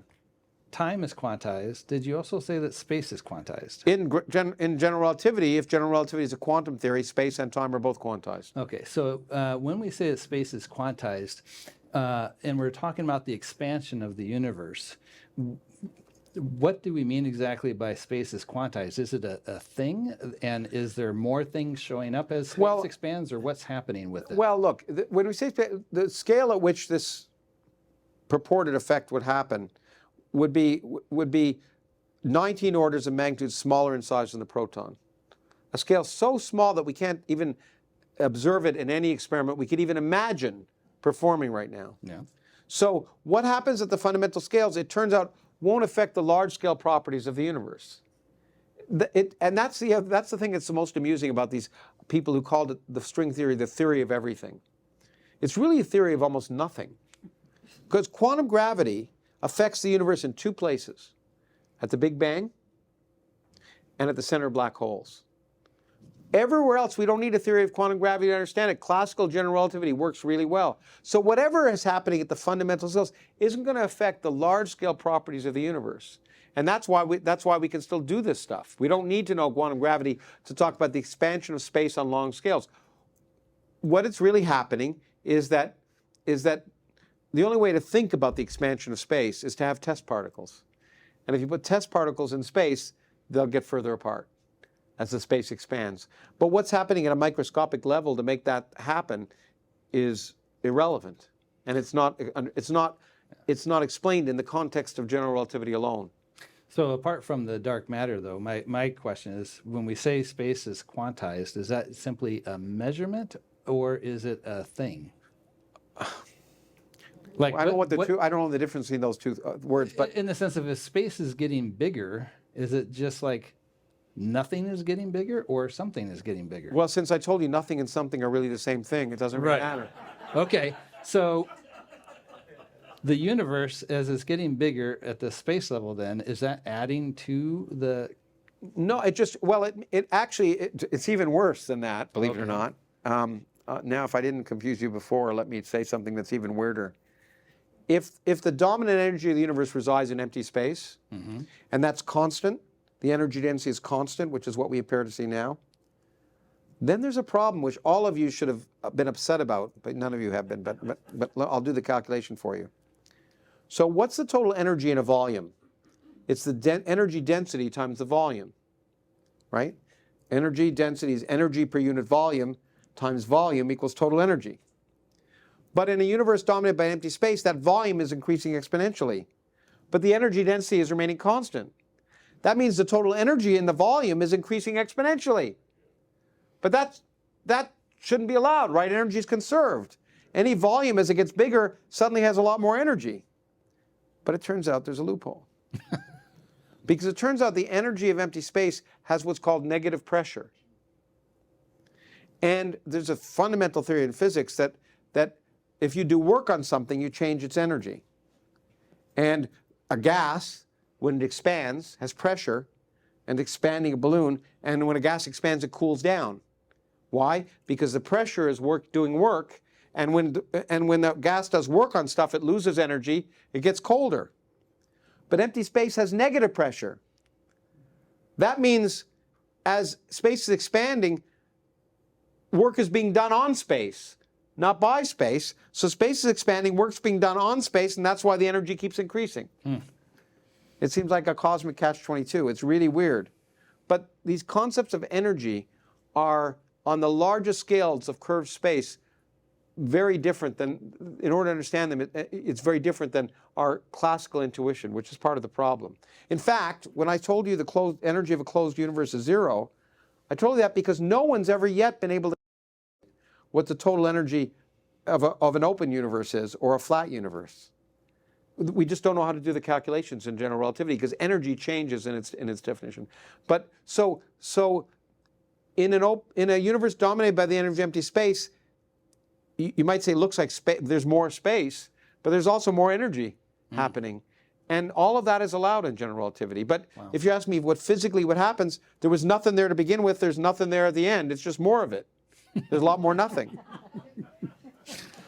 And common words don't work anymore. And that's what I meant, and I've said this often, and that people don't understand it in the context of my book. This conventional semantics doesn't work anymore. So if things seem strange, it seems like we're reinventing things. We're not reinventing things because we want to. The laws of physics are forcing us to think about things in a new way. So the classical pictures just don't work anymore. All right. I'll have to live with that ambiguity. Yeah. Well, living with ambiguity is something that all of us should learn how to do very well. Yeah. It's part of being an adult. One last quick question before we open it up to the audience. Okay. You talked about how in the future, astronomers are going to look out and they won't be able to see anything except for our galaxy. Now, is that because the galaxy is moving outside of the light horizon? No. That's actually, I'm glad you asked the question, because one thing I may have given a misconception that I didn't understand. The universe is expanding. Our galaxy isn't expanding. The Earth isn't expanding.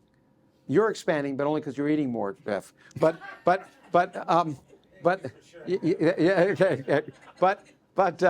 that's the way you get for playing golf with me yesterday. So it turns out if there's enough, in most of space is dominated by empty space, but there are small regions that are dominated by normal stuff, like where we are. Where we are, there's 10 to the 23 protons per cubic centimeter on average.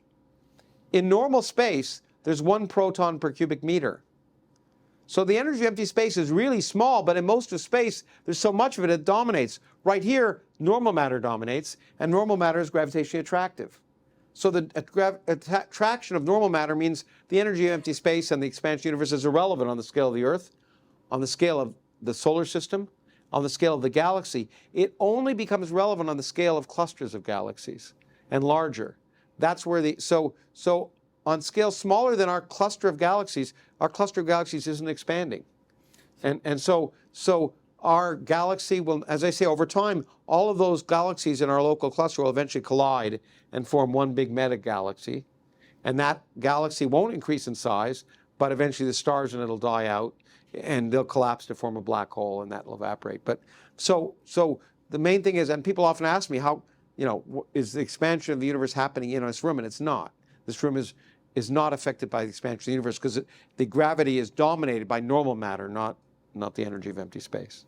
All right. Well, I'm trying to make it clear. So the cluster of galaxies are under the effect of gravity. Is there a gravitational pull within the cluster? And it turns Can out you on the repeat scale the of question? clusters, what the question was, in clusters of galaxies, is there gravitational pull? And yes, the different galaxies are pulling each other. And on the scale of clusters, that pull is almost exactly balanced by the repulsive force of empty space. On larger scales, the repulsive force of empty space dominates. And that means we'll never see structures larger than the clusters of galaxies that exist now form ever. Because on larger scales, empty space dominates. On smaller scales, matter dominates. And so new galaxies can form and all of that stuff on smaller scales. But on larger scales, there'll never be any structures larger in the universe than the ones we see today, which is remarkable. Remarkable. do we have any other questions? Does physics talk at all about? Okay. Go on. Were you interrupting me? No, you were interrupting him, but it's okay. Does physics talk at all about intelligent life in the universe? No. Yes and no. We need to repeat the question. Oh, does physics talk about intelligent life in the universe? Yes and no. I mean, because everything's physics, first of all, right? At a fundamental level. And it can talk about how likely is it that intelligent life might exist, and we can talk about that. And the answer is, of course, we don't know. We don't know. We don't know because we don't know how life evolved here on Earth. So how can we ask that question? There's a whole field of astronomy now called astrobiology that's almost all hot air. Because we don't, until, and the whole field is to try and learn about life on other systems. We don't have the data to even know about those other systems, but we don't even know how life evolved here on Earth. And if we don't know those things, everything we talk about is speculation. There's lots of interesting speculation. And we can argue that life is probably extremely rare, intelligent life. I think I could argue effectively that microbial life is likely everywhere. I expect we'll discover microbial life in Enceladus and the moons of Jupiter and Saturn that have oceans, and we go in those oceans. I wouldn't be surprised to find other geneses of life. I think life is ubiquitous throughout the universe. Is intelligent life ubiquitous? Well, we don't know. It took 4 billion years for intelligence to form here on Earth, and it's not clear it even exists, right? But is that rare or not? It's hard to know. Is it even common? We're here by a series of evolutionary accidents. If the asteroid hadn't killed the dinosaurs 65 million years ago, maybe there'd be a bunch of dinosaurs here talking about the question. One of my favorite cartoons is Sidney Harris cartoon, or there's two cartoons. It says, why did the dinosaurs die? And one of them says, because they didn't listen to their mommies. It's my favorite. And then the other one has two dinosaurs smoking cigarettes. It says underneath, why did so dinosaurs? But anyway, the point is, that left an evolutionary niche for mammals, and and that niche wouldn't have existed perhaps if that accident hadn't happened. So it's hard to know what leads to self-aware conscious organisms. And I'll talk about self-awareness tomorrow. But the answer is we don't know. And if anyone tells you an estimate, their estimate is as good as anyone else's. It's just pure speculation. I think we had a question over here. Yeah. You mentioned that some of these movements in the metaverse is beyond the speed of light. Have they come up with techniques for measuring speed beyond the speed of light? No. I mean, once again, locally, nothing can travel faster than light. I'll explain why tomorrow. Okay. But it is a universal speed limit, okay? And nothing can travel faster than light. It violates everything we know about physics. Once again, those systems that are receding from us faster than light are not moving. They're at rest, and we're at rest. It's just that the background space is expanding. So we never can measure things moving through space faster than light. And that's the point. And we can do lots of experiments to confirm that nothing, in fact, to be fair, again, it's an empirical science. The things that, there are things, if something's moving faster than light, it turns out it can never move slower than light. And so there was a name, whose name I forget, for particles that move faster than light. Boy, my mind is gone. They talk about it in Star Trek too. And people looked in evidence for cosmic rays to see if we could find evidence of things moving faster than light. No one's ever seen any. Okay, there's no reason to expect that they exist, but you know, you got to look, right? Because you never know if you're wrong. But there's no evidence of anything moving faster than light. There's no reason to expect that to happen. But the receding of galaxies is once again not something moving through space faster than light. The laws of physics that we can measure about space and time here tell us that that cannot happen. This light is bothering me, yeah? How is the job of an artist similar or different to the job of a scientist? You know, it's a great question. Can you repeat it, please? How is the job of an artist similar or different than the job of a scientist? And the answer in many ways is they're not. That's one of the reasons why I talk about science. That's one of the reasons my foundation has developed to explain the connections between science and culture. We spend a lot of time. That's why I have directors and artists as well, and musicians, and as well as physicists and writers and everyone else on the podcast, because it's all different aspects of our culture. People say to me, what good is any of this? It's not going to make a faster car, a better toaster. But what amazes me is they never say what good is a Mozart symphony or what good is a Picasso painting. Okay? The answer is they all are the same, because what they do is give us a different perspective of our place in the universe, of how we got here, a different view of ourselves. And that's what science is all about. At its fundamental level, sure, science produces technology, and maybe that's an unlucky thing because it makes people think that unless it produces technology, it's not good for anything. But the best parts of science are revealing to us ourselves and giving us a different perspective of ourselves. And that's why I think art and science are connected. And that's why, among the things I do, I've been involved in movies and also music. Doesn't matter, I was nominated for a Grammy once, I'm happy to say. But it's all a different part of being human. And you know, my favorite part of that, actually, when we talk about the utility of science and its technological utility, is the Fermi. You were going to go to Chicago, but the Fermi accelerator wasn't working then. The first director of the Fermi National Laboratory, which was the biggest particle accelerator in the United States, when it was being built, he testified before Congress, and they asked if it would help in the defense of the nation. And his answer was no, but it'll help keep the nation worth defending. And to me, that's why art and music and literature and science are all worthwhile, because without it, it isn't worth being human. Yeah, sure, thank you. Tied in the back. That would have been a great last question, but anyway, yeah. Okay. So, if I understood correctly, the universe comes from nothing as a consequence of quantum fluctuations. Yeah. Where do the quantum fluctuations come from? Because it seems like there must be something bigger than nothing. No, well, first of all, look, I've had endless conversations about this in different contexts. But the first thing, when I talk about nothing, in this case, I mean, the nothing I mean is that our space and time did not exist. There was nothing there, and suddenly it existed. Now, you may ask, what happened before that? What happened on other scales? There's many answers. One is, the one you won't like, maybe, is that it's not a good question. Because maybe time didn't exist before that, and space didn't exist before that. So there is no before. It isn't a good question. That's one possibility. The other is, maybe there was something that existed before, and our universe arose out of that something. Who knows? It doesn't really matter. The point is, our universe didn't exist, and then it did. And that's the key question. What happened before? If there was a before, we don't even know.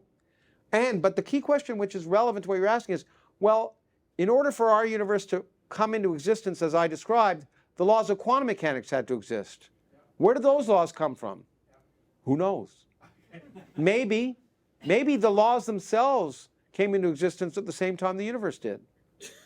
Or maybe there are many different kinds of laws of physics. And you know, all of these are interesting metaphysical questions that I don't have the answer to, but I don't pretend to have the answer to. But none of that negates the remarkable fact that our universe didn't exist, and then it did, and that's explainable. It's a point where you can't really. It's elephants all the way down. It's turtles all the way down, as you know the famous story. And ultimately, you know, actually what I used to say, and maybe this is the best time to say it, if you've been a parent, you remember your kids, and they say, why? And you tell them why. They say, why? And they say, why? And in the end, what you say is shut up and go to bed. Maybe that's a good way to end. Is it a good? It's almost 4:30. Is that how long we're going to go? I think we got one question. Okay, We can have that. and we're also here together, so we can ask. If you're afraid of asking questions in a group, How do you define the concept of singularity? I define this. Well, it depends in which context. How do I define the context of a singularity? The answer is, in principle, the singularity is something where things become infinite, either density, or the universe becomes infinitesimally small, where quantities become infinite. They become singular. Physicists don't like singularities. Mathematicians love them, by the way, but physicists don't like them. And so, at the center of a black hole, When you say physicists, you mean theoretical physicists or? all physicists. Experimentalists don't like to measure infinities either, because it'd be infinitely hard to measure them. But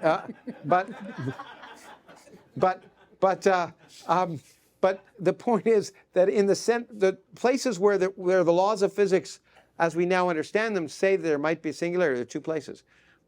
The final stage of collapse of a black hole, if you extrapolate general relativity, says that things should be infinitely dense and infinitely small. That's why we think general relativity probably breaks down. The other place is at the beginning of time, when our universe, if you extrapolate back, it was infinitesimally small and infinite density. We think those are probably unphysical conditions. In order to understand them, we have to go beyond the laws of physics if we now know them. But they're theoretical. Is there empirical? No, I mean, no. Obviously, if there's nothing everywhere in nature we know where the laws say something should get infinitely dense, like at a shock wave, something comes in and stops it from being infinitely dense. I just wrote a paper, in fact, in Nature a year ago, which showed that maybe we can use fluids as analogies to understand quantum gravity, because there are conditions which look like black holes in fluids where real laws stop the singularity from forming. So maybe you can use that as a guide to tell us how to understand quantum gravity. I doubt it, but maybe. But you know, yeah, there's no observed infinities in nature. And I could have a lot of fun riffing with you about infinities, but and it's because they're crazy. And there's a great example. Anyway, I'm happy to talk about it now for 5 minutes, but people have been sitting for so long that I don't want to impose it upon people. Well, this is a good time to pause. Yeah. So why don't we thank Lawrence for the presentation? Thank you. Thank you.